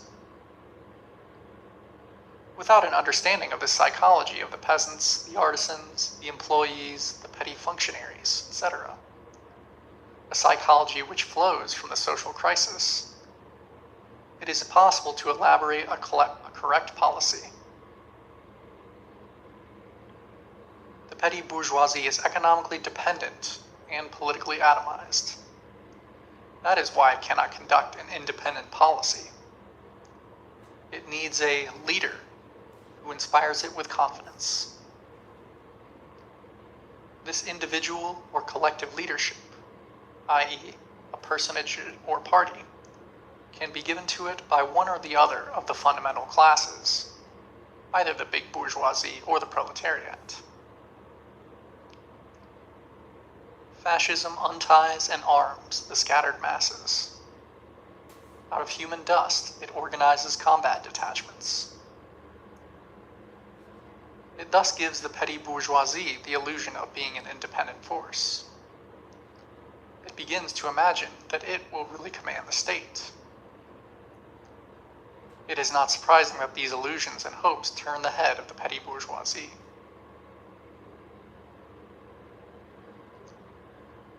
But the petty bourgeoisie can also find a leader in the proletariat. This was demonstrated in Russia and partially in Spain. In Italy, in Germany, and in Austria, the petty bourgeoisie gravitated in this direction. But the parties of the proletariat did not rise to their historic task. To bring the petty bourgeoisie to its side, the proletariat must win its confidence. And for that, it must have the confidence in its own strength. must have a clear program of action and must be ready to struggle for power by all possible means. Tempered by it, a revolutionary party for a decisive and pitiless struggle. The proletariat says to the peasants and to the petty bourgeoisie of the cities, "We are struggling for power. Here is our program. We are ready to discuss with you changes in this program. We will employ violence only against big capital and its lackeys. But with you toilers, we desire to conclude an alliance on the basis of a given program." The peasants will understand such language. Only they must have faith in the capacity of the proletariat to seize power. But for that, it is necessary to purge the united front of all equivocation, of all indecision, of all hollow phrases.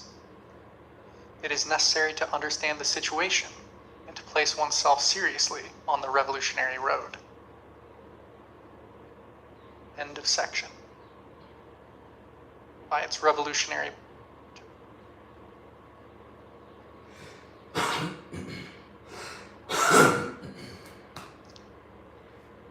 Fascism, What It Is and How to Fight It, by Leon Trotsky. The Workers' Militia and Its Opponents, from Wither, France, 1934.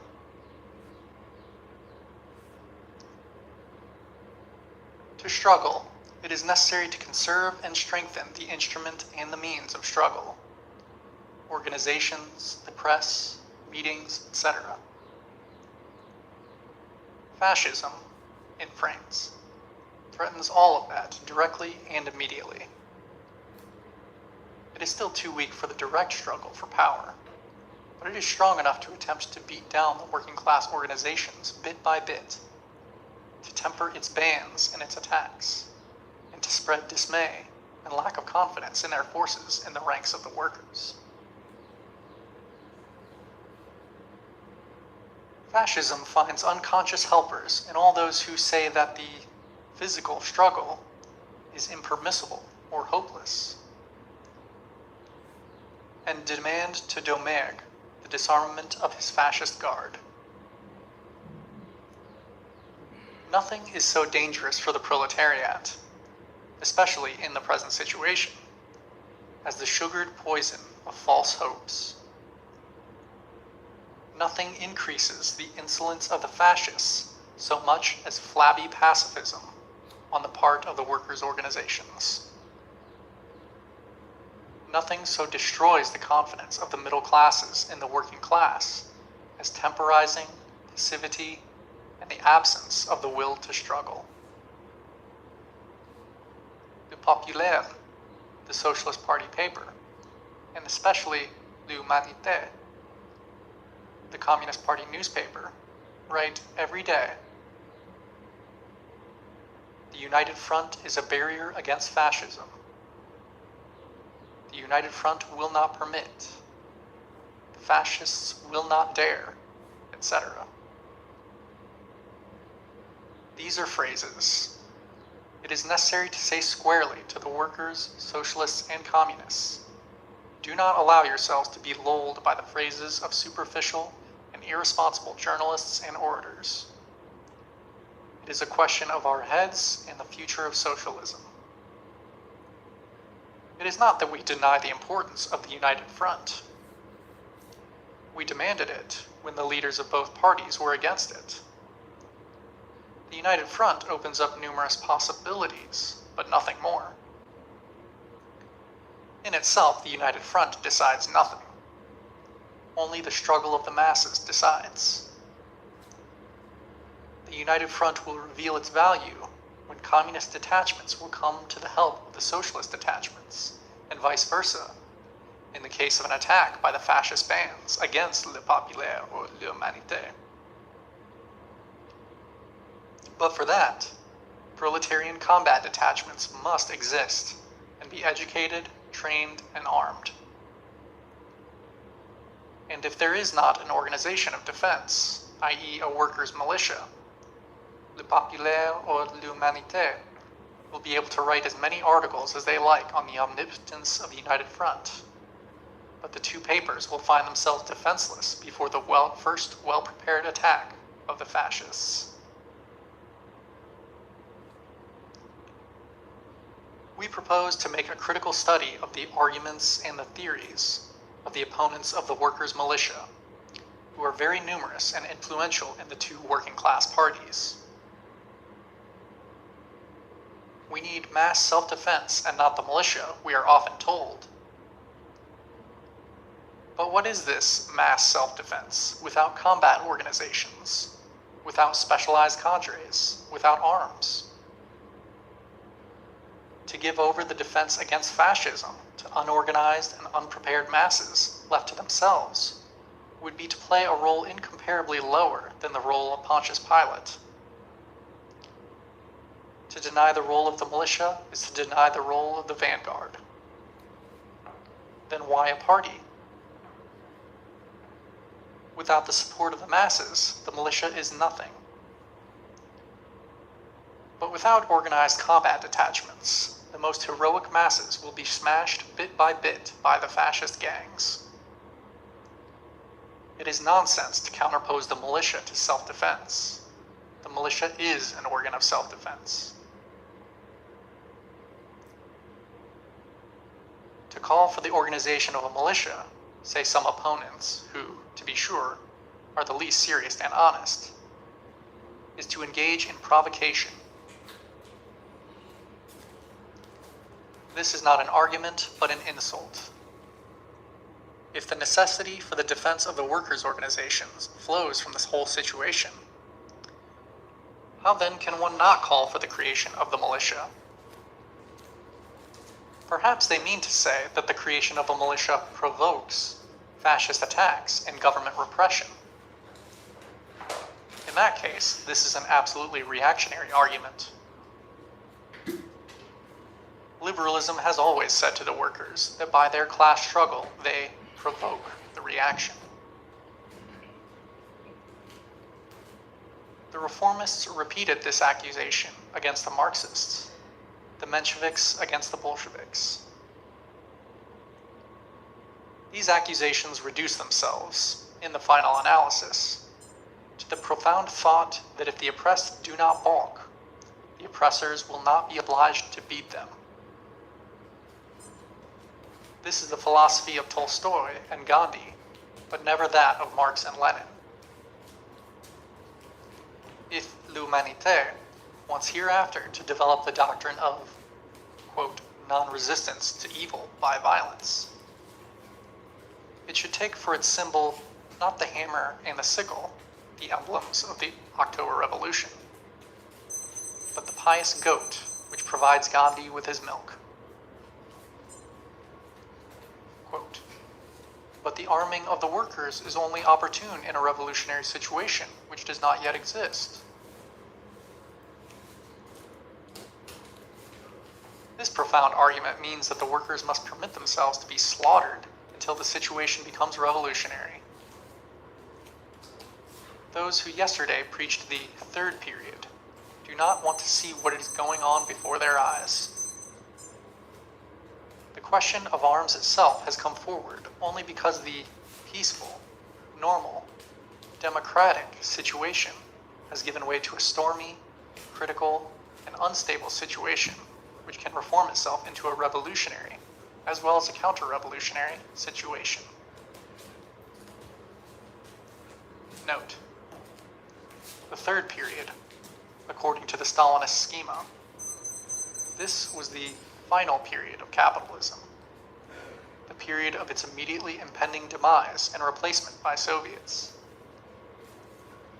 This period is notable for the communists' ultra-left and adventurous tactics, notably the concept of social fascism.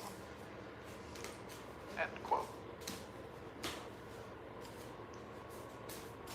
This alternative depends, above all, on whether the advanced workers will allow themselves to be attacked with impunity and defeated bit by bit, or will reply to every blow by two of their own, arousing the courage of the oppressed and uniting them around their banner. A revolutionary situation does not fall from the skies. It takes form with the active participation of the revolutionary class and its party.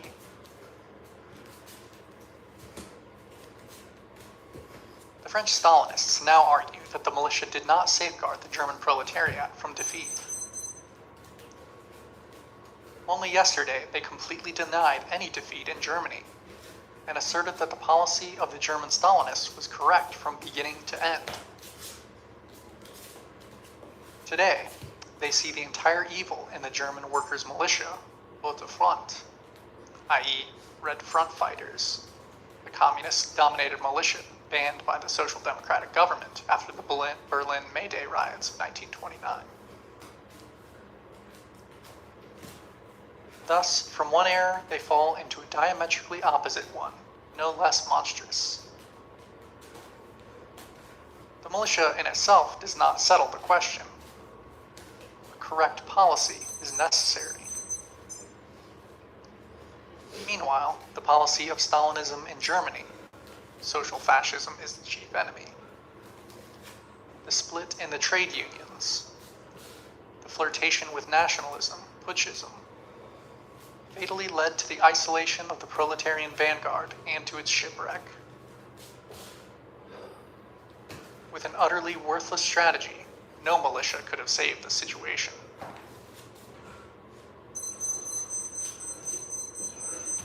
It is nonsense to say that, in itself, the organization of the militia leads to adventures, provokes the enemy, replaces the political struggle by physical struggle, etc.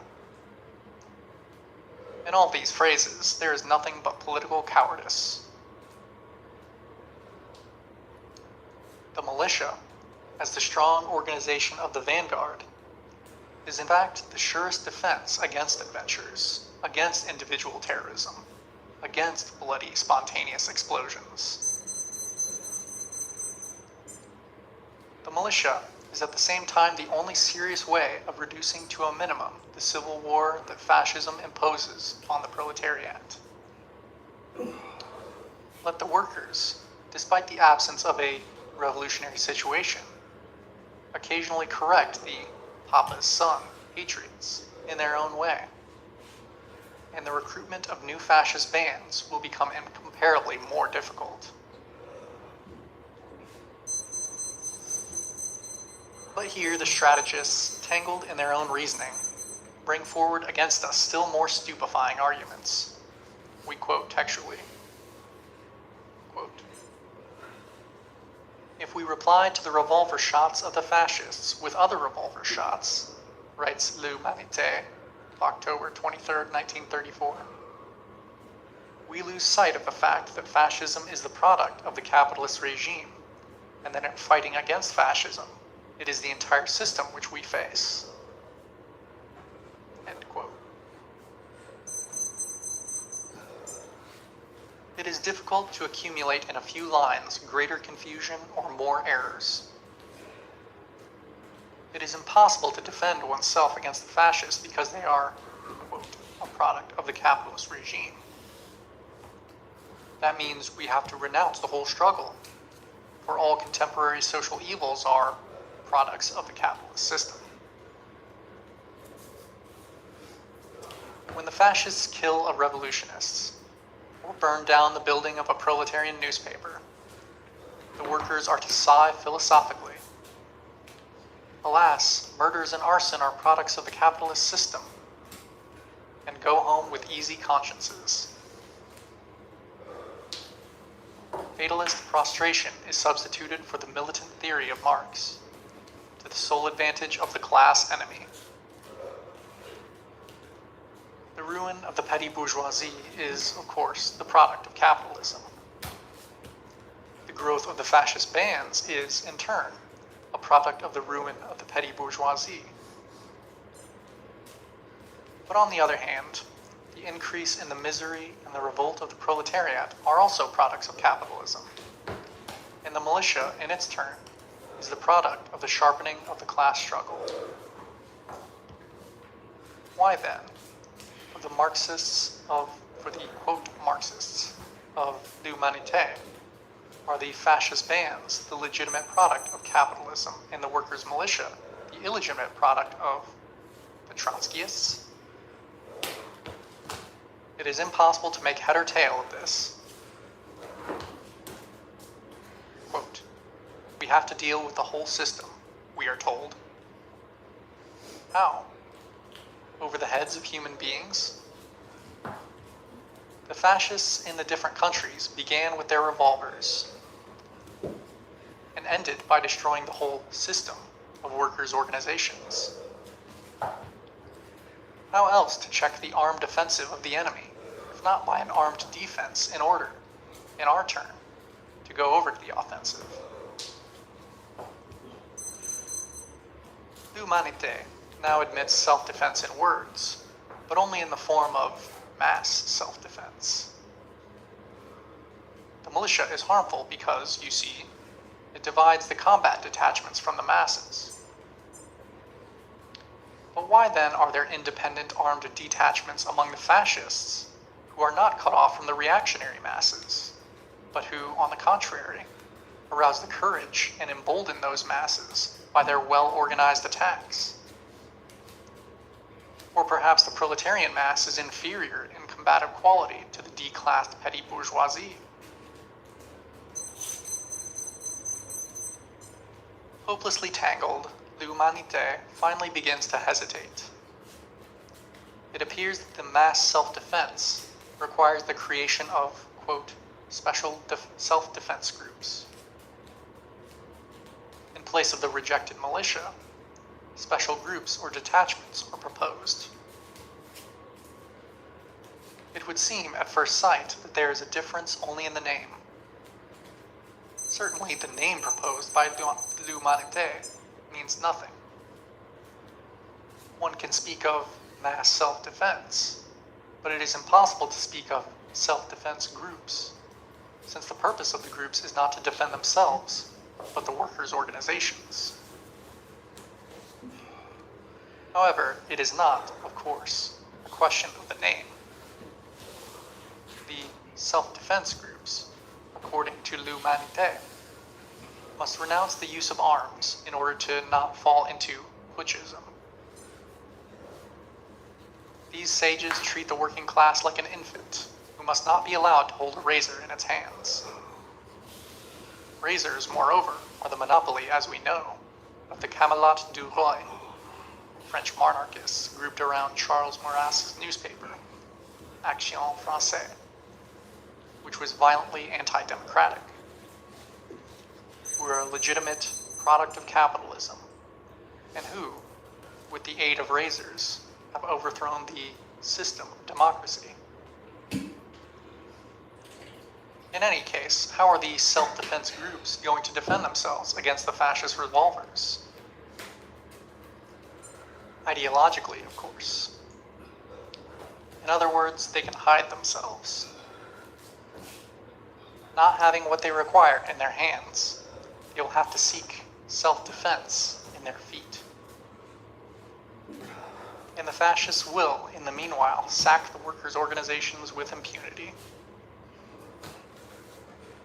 But if the proletariat suffers a terrible defeat, it will at any rate not have been guilty of putschism.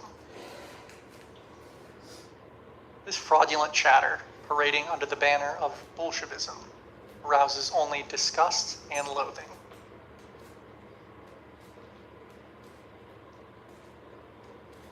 During the third period of happy memory, when the strategists of l'Humanité were afflicted with barricade delirium, conquered the streets every day and stamped as social fascist everyone who did not share their extravagances, we predicted, the moment these gentlemen burn the tips of their fingers, they will become the worst opportunists. That prediction has now been completely confirmed. At a time when within the Socialist Party, the movement in favor of the militia is growing and strengthening, the leaders of the so-called Communist Party run for the hose to cool down the desire of the advanced workers to organize themselves into fighting columns. Could Could one imagine a more demoralizing or more damning work than this? In the ranks of the Socialist Party, sometimes this objection is heard. A militia must be formed. There is no need of shouting about it. One can only congratulate comrades who wish to protect the practical side of the business from inquisitive eyes and ears. But it would be much too naive to think that a militia could be created unseen and secretly within four walls. We need tens, and later hundreds of thousands of fighters. They will come only if millions of men and women workers, and behind them the peasants, understand the necessity for the militia and create around the volunteers an atmosphere of ardent sympathy and active support. Conspiratorial care can and must develop only the technical aspect of the matter. The political campaign must be openly developed in meetings, factories, in the streets, and on the public squares.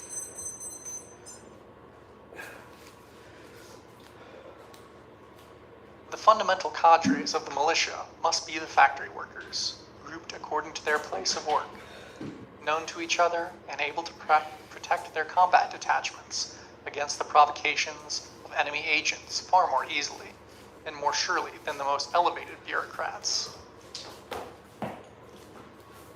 Conspirative general staffs without an open mobilization of the masses will at the moment of danger remain impotently suspended in midair. Every working class organization has to plunge into the job. In this question, there can be no line of demarcation between the working class parties and the trade unions. Hand in hand, they must mobilize the masses. The success of the people's militia will then be fully assured.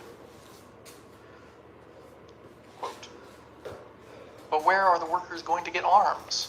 object the sober realists, that is to say, frightened Philistines. The enemy has rifles, cannon, tanks, gas, and airplanes. The workers have a few hundred revolvers and pocket knives. In this objection, everything is piled up to frighten the workers. On the one hand, our sages identify the arms of the fascists with the armament of the state. On the other hand, they turn towards the state and demand that it disarm the fascists. Remarkable logic. In fact, their position is false in both cases.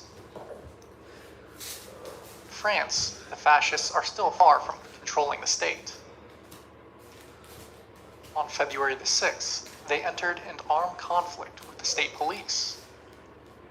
That is why it is false to speak of cannon and tanks, when it is a matter of the immediate armed struggle against the fascists. The fascists, of course, are richer than we. It is easier for them to buy arms. But the workers are more numerous, more determined, more devoted, when they are conscious of a firm revolutionary leadership.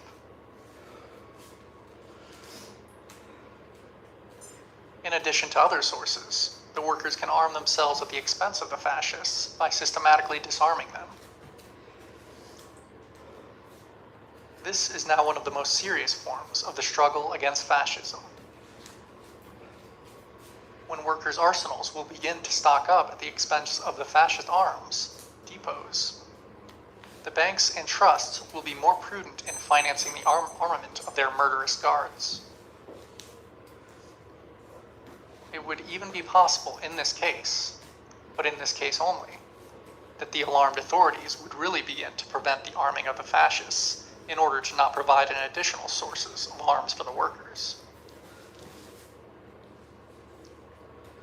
We have known for a long time that only a revolutionary tactic engenders, as a byproduct, reforms or concessions from the government.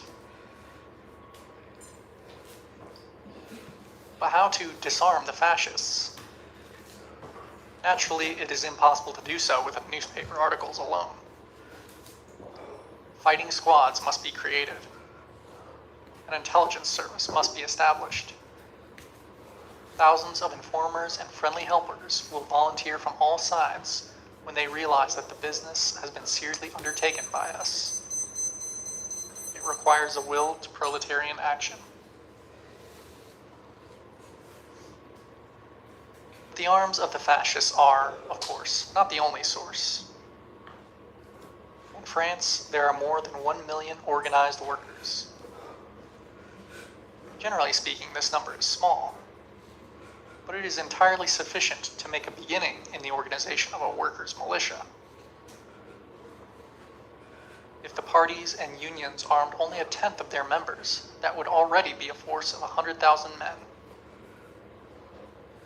There is no doubt whatever that the number of volunteers who would come forward on the morrow of a united front, appeal for a workers' militia, would far exceed that number.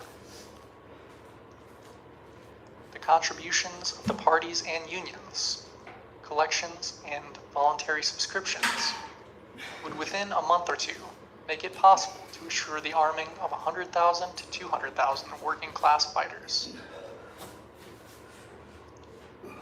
The fascist rabble would immediately sink its tail between its legs. The whole perspective of development would become incomparably more favorable.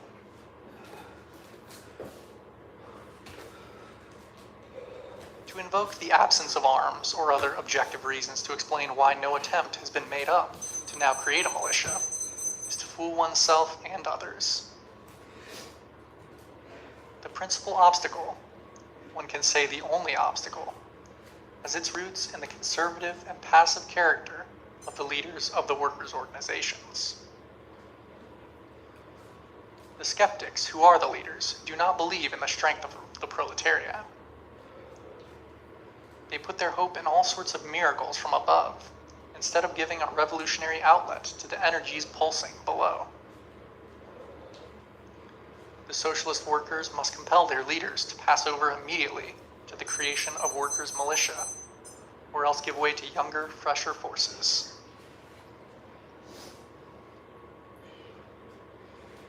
A strike is inconceivable without propaganda and agitation. It is also inconceivable without pickets, who, when they can, use persuasion, but when obliged, use force. The strike is the most elementary form of the class struggle, which always combines, in varying proportions, ideological methods with physical methods. The struggle against fascism is basically a political struggle which needs a militia, just as a strike needs pickets. Basically, the picket is the embryo of the workers' militia. He who thinks of renouncing physical struggle must renounce all struggle, for the spirit does not live without flesh.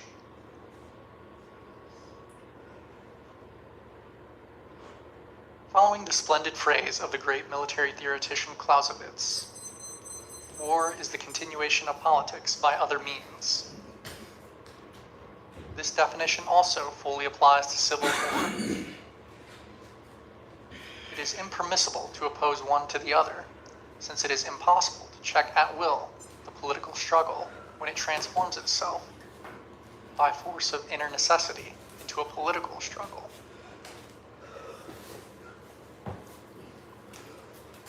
The duty of a revolutionary party is to foresee in time the inescapability of the transformation of politics into open armed conflict, and with all its forces to prepare for that moment, just as the ruling classes are preparing.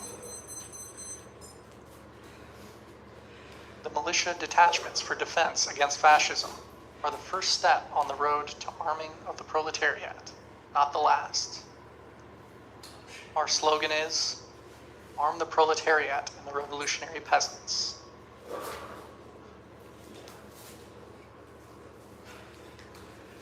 The workers' militia must, in the final analysis, embrace all the toilers.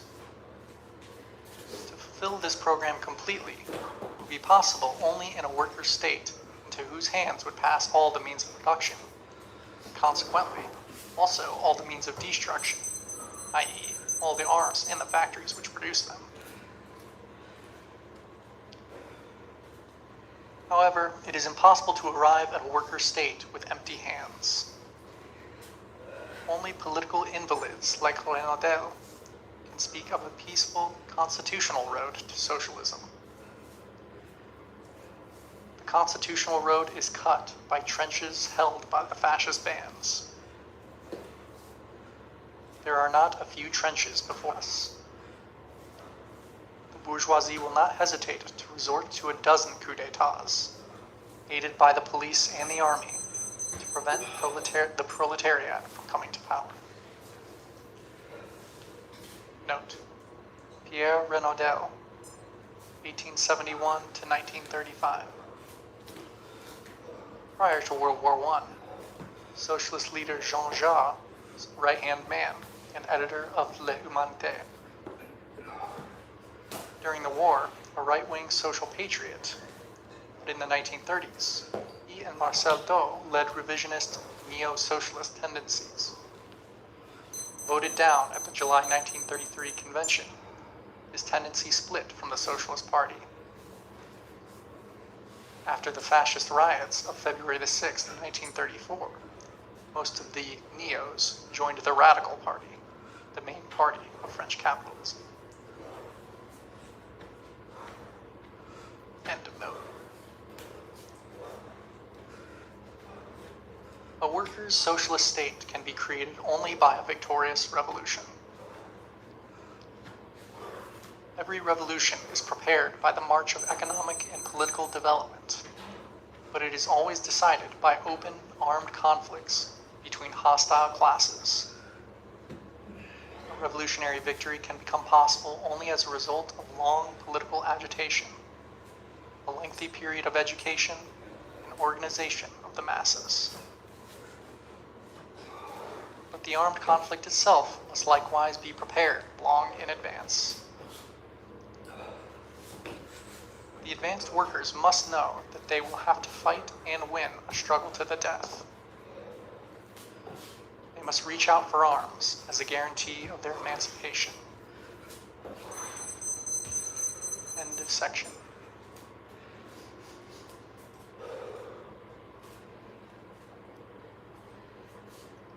Fascism, What It Is and How to Fight It, by Leon Trotsky. The Perspective in the United States. From Some Questions on American Problems, 4th International, October 1940. The backwardness of the United States working class is only a relative term. In very many important respects, it is the most progressive working class of the world, technically and in its standard of living. The American workers are very combative, as we have seen during the strikes. They have had the most rebellious strikes in the world. What the American worker misses is a spirit of generalization or analysis of his class position in society as a whole. This lack of social thinking has its origin in the country's whole history. On to fascism. In all the countries where fascism became victorious, we had, before the growth of fascism and its victory, a wave of radicalism of the masses, of the workers and the poor peasants and farmers, and of the petty bourgeois class.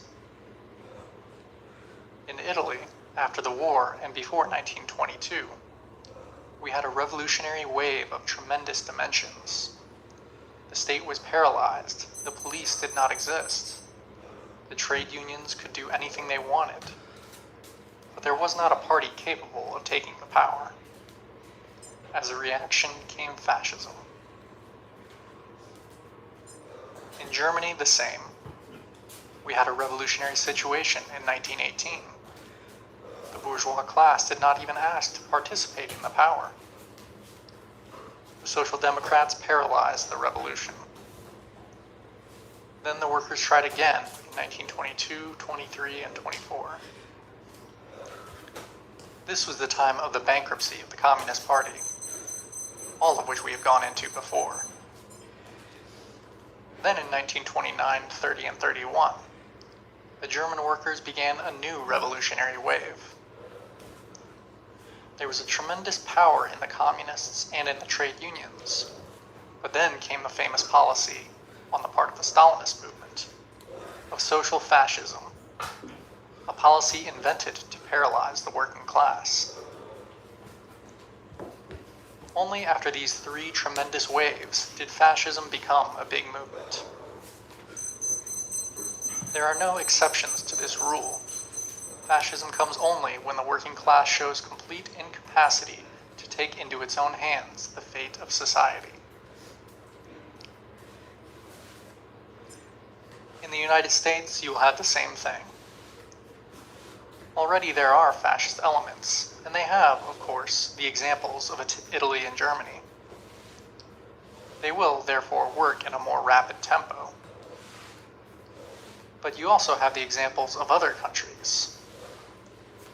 The next historic wave in the United States will be the wave of radicalism of the masses, not fascism. Of course, the war can hinder the radicalization for some time, but then it will give to the radicalization a more tremendous tempo and swing. We must not identify war dictatorship, the dictatorship of the military machine, of the staff, of finance capital, with a fascist dictatorship. For the latter, there is first a necessary feeling of desperation among large masses of people. When the revolutionary parties betray them, when the vanguard of workers shows its incapacity to lead the people to victory, then the farmers, the small businessmen, the unemployed, the soldiers become capable of supporting a fascist movement, but only then. A military dictatorship is purely a bureaucratic institution, reinforced by the military machine and based upon the disorientation of the people and their submission to it. After some time, their feelings can change and they can become rebellious against the dictatorship. End of section.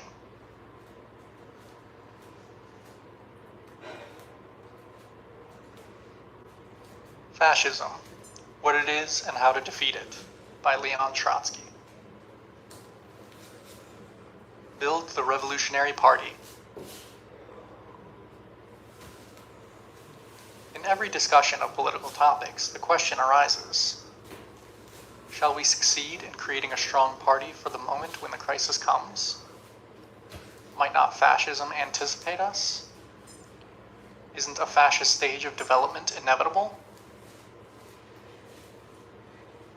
The successes of fascism easily make people lose all perspective, lead them to forget the actual conditions which made the strengthening and the victory of fascism possible.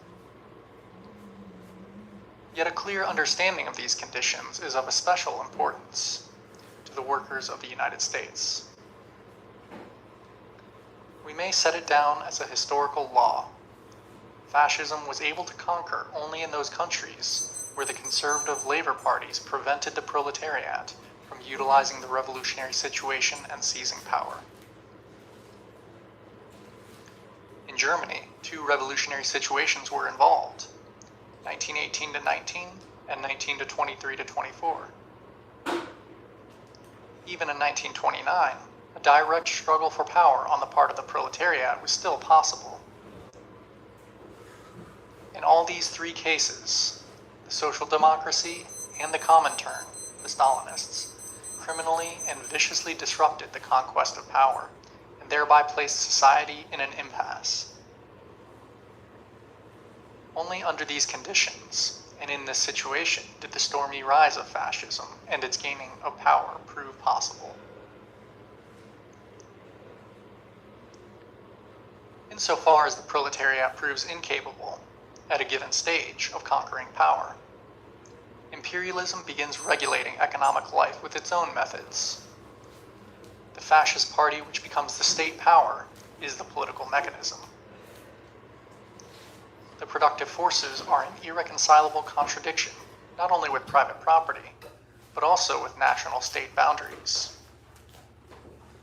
Imperialism is the very expression of this contradiction.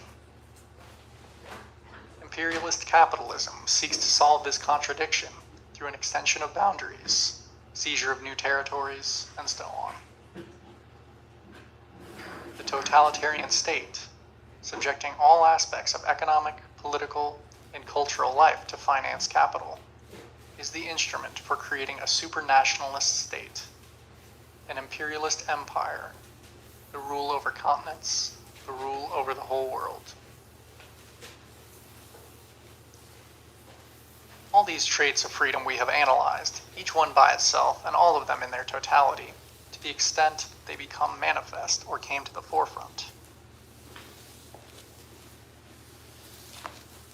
Both theoretical analysis as well as the rich historical experience of the last quarter of a century have demonstrated with equal force that fascism is each time the final link of a specific political cycle composed of the following: the gravest crisis of capitalist society, the growth of the radicalization of the working class, the growth of the sympathy towards the working class, and a yearning for change on the part of the rural and urban petty bourgeoisie, the extreme confusion of the big bourgeoisie, its cowardly and treacherous maneuvers aimed at avoiding the revolutionary climax, the exhaustion of the proletariat, growing confusion and indifference, the aggravation of the social crisis, the despair of the petty bourgeoisie, its yearning for change, the collective neurosis of the petty bourgeoisie, its readiness to believe in miracles, its readiness for violent measures, the growth of hostility towards the proletariat, which has deceived its expectations. These are the premises for a swift formation of a fascist party and its victory.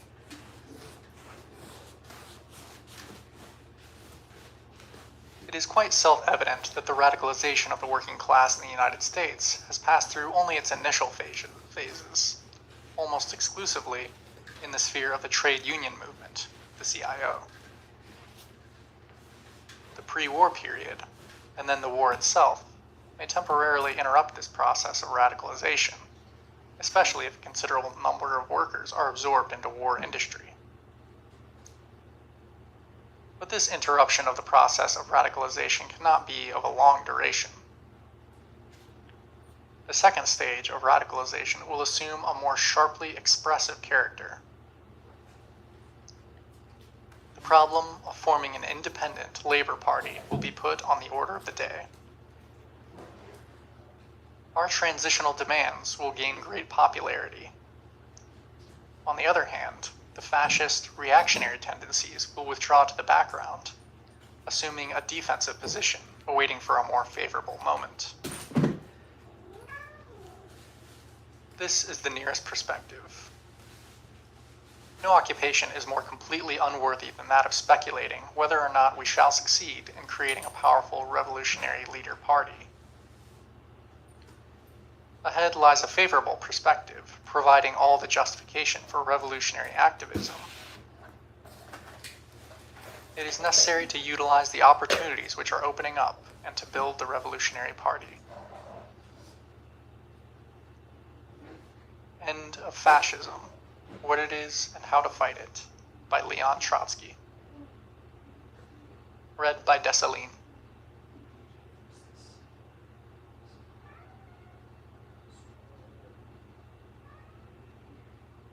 Why Marxists Oppose Individual Terrorism, by Leon Trotsky. Read by Dessalines. First published November 1911.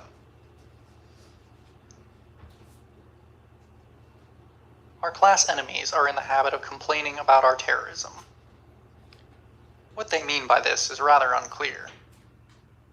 They would like to label all the activities of the proletariat directed against the class enemy's interests as terrorism. The strike, in their eyes, is the principal method of terrorism.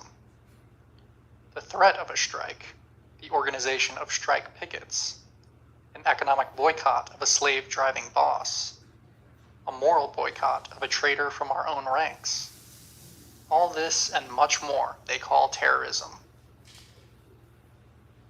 If terrorism is to be understood in this way, as any action inspiring fear in or doing harm to the enemy, then of course the entire class struggle is nothing but terrorism.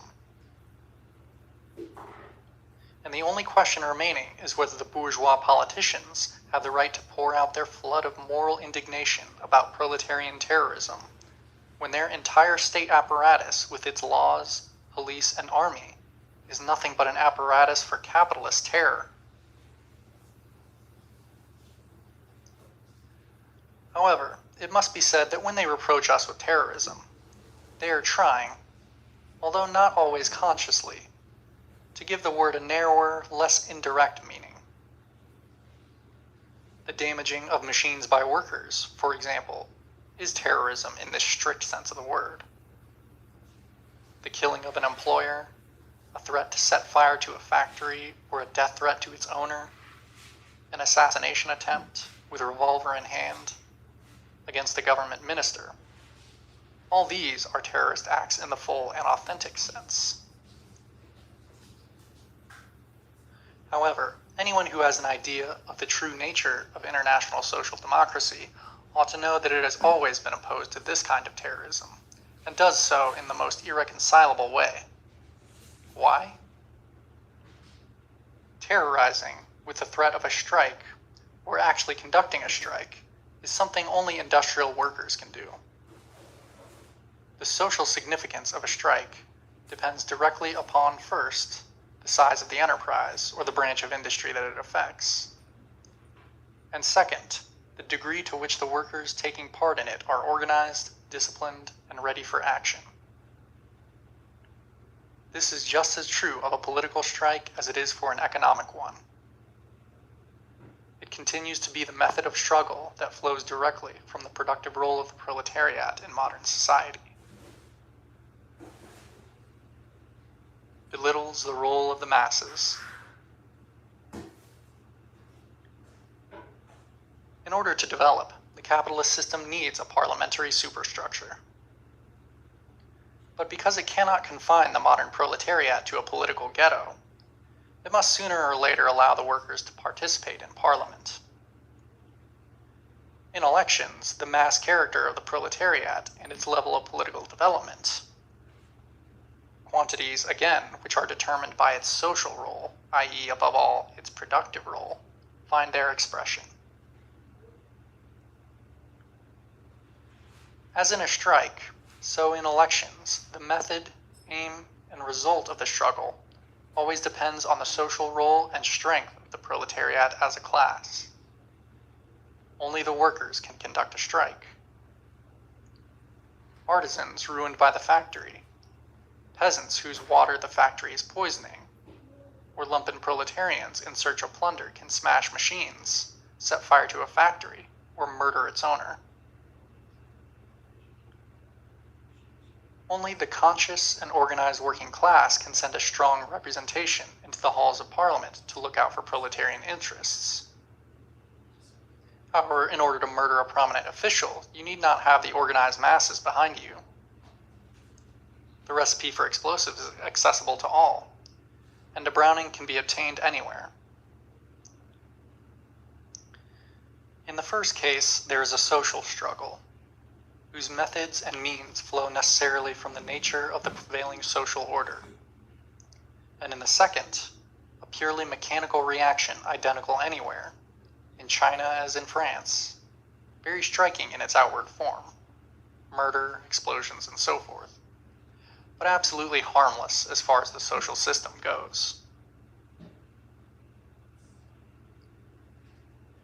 A strike, even of modest size, has social consequences, strengthening of the workers' self-confidence, growth of the trade union, and not infrequently even an improvement in productive technology.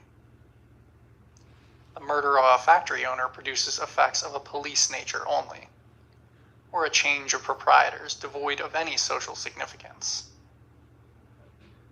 Whether a terrorist attempt, even a successful one, throws the ruling class into confusion depends on the concrete political circumstances. In any case, the confusion can only be short-lived. The capitalist state does not base itself on government ministers, and cannot be eliminated with them. The classes it serves will always find new people. The mechanism remains intact and continues to function. But the disarray introduced into the ranks of the working masses themselves by a terrorist attempt is much deeper. If it is enough to arm oneself with a pistol in order to achieve one's goal, why the efforts of the class struggle? If a thimbleful of gunpowder and a little chunk of lead is enough to shoot the enemy through the neck, what need is there for a class organization? If it makes sense to terrify highly placed personages with the roar of explosives, what need is there for the party? Why meetings, mass agitation, and elections if one can so easily take aim at the ministerial bench from the galley of Parliament? In our eyes, individual terror is inadmissible precisely because it belittles the role of the masses in their own consciousness, reconciles them to their powerlessness, and turns their eyes and hopes toward a great avenger and liberator who will someday come and accomplish his mission. The anarchist prophets of the propaganda of the deed can argue all they want about the elevating and stimulating influence of terrorist acts on the masses. Theoretical considerations and political experience prove otherwise. The more effective the terrorist acts, the greater their impact, the more they reduce the interest of the masses in self-organization and self-education. But the smoke from the confusion clears away, the panic disappears, the successor of the murdered minister makes his appearance. Life again settles into the old rut, the wheel of capitalist exploitation turns as before. Only the police repression grows more savage and brazen. And as a result, in place of the kindled hopes and artificially aroused excitement, comes disillusionment and apathy.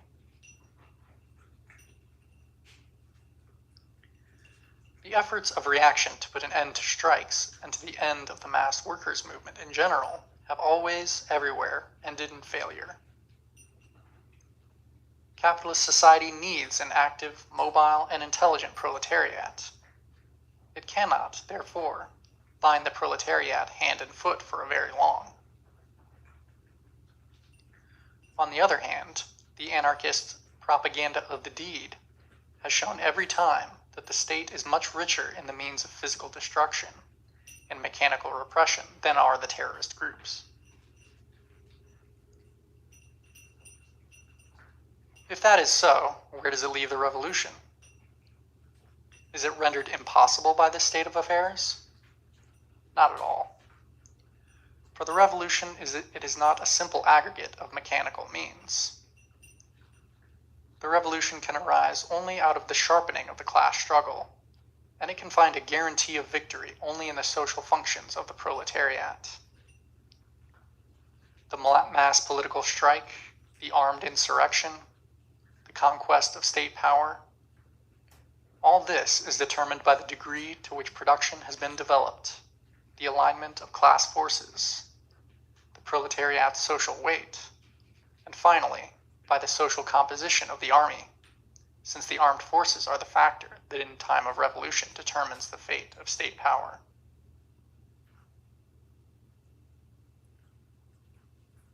Social democracy is realistic enough not to try to avoid the revolution that is developing out of the existing historical conditions. On the contrary, it is moving to meet the revolution with eyes wide open. But, contrary to the anarchists, and in direct struggle against them, social democracy rejects all methods and means that have as their goal to artificially force the development of society and to substitute chemical preparations for the insufficient revolutionary strength of the proletariat.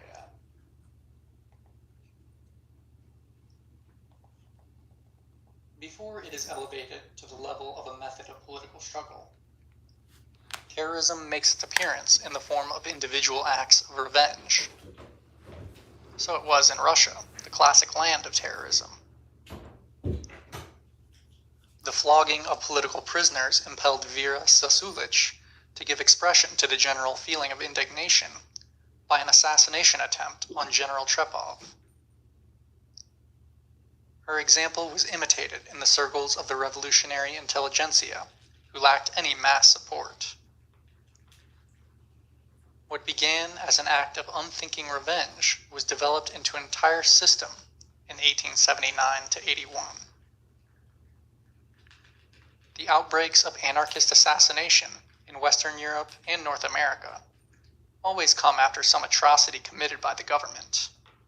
Shooting of strikers or executions of political opponents. The most important psychological source of terrorism is always the feeling of revenge in search of an outlet.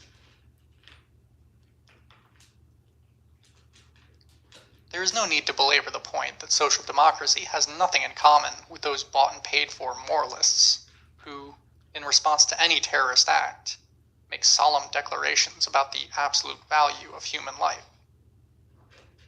These are the same people who, on other occasions, in the name of other absolute values, for example, the nation's honor or monarch's prestige, are ready to shove millions of people into the hell of war.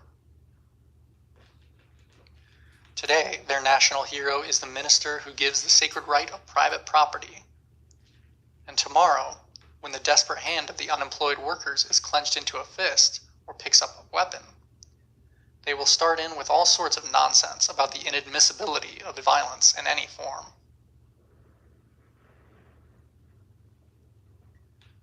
Whatever the eunuchs and Pharisees of morality may say, the feeling of revenge has its rights. It does the working class the greatest moral credit that it does not look with vacant indifference upon what is going on in this best of all possible worlds.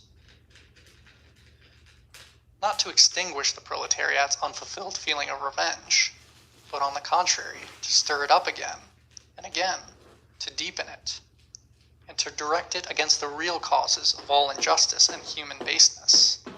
That is the task of the social democracy.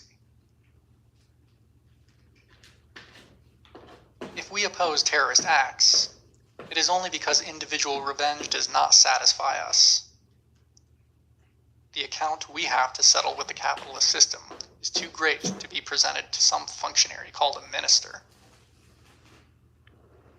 To learn to see all the crimes against humanity, all the indignities to which the human body and spirit are subjected, as the twisted outgrowths and expressions of the existing social system, in order to direct all our energies into a collective struggle against this system. That is the direction in which the burning desire for revenge can have its highest moral satisfaction. End.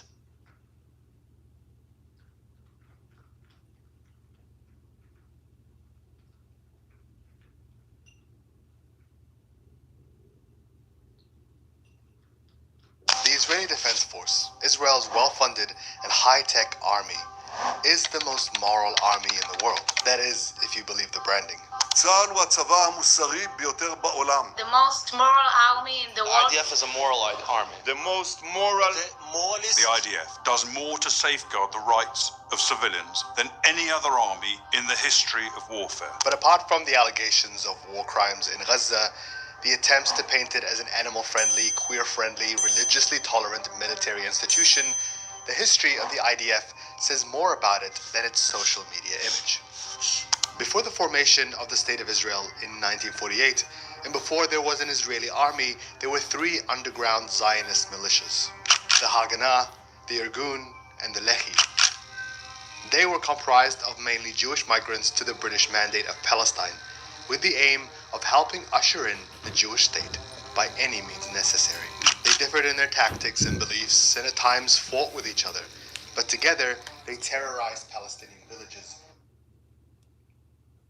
committed acts of violence, terrorism. That's very interesting. But we will end the live stream today. Please like, share, and subscribe. And I will be back hopefully at the same time tomorrow. And if you'd like, you can Google me. Google Dan Baker, political prisoner. But more importantly, look up the Revolutionary Communists of America and join our party. Have a good one.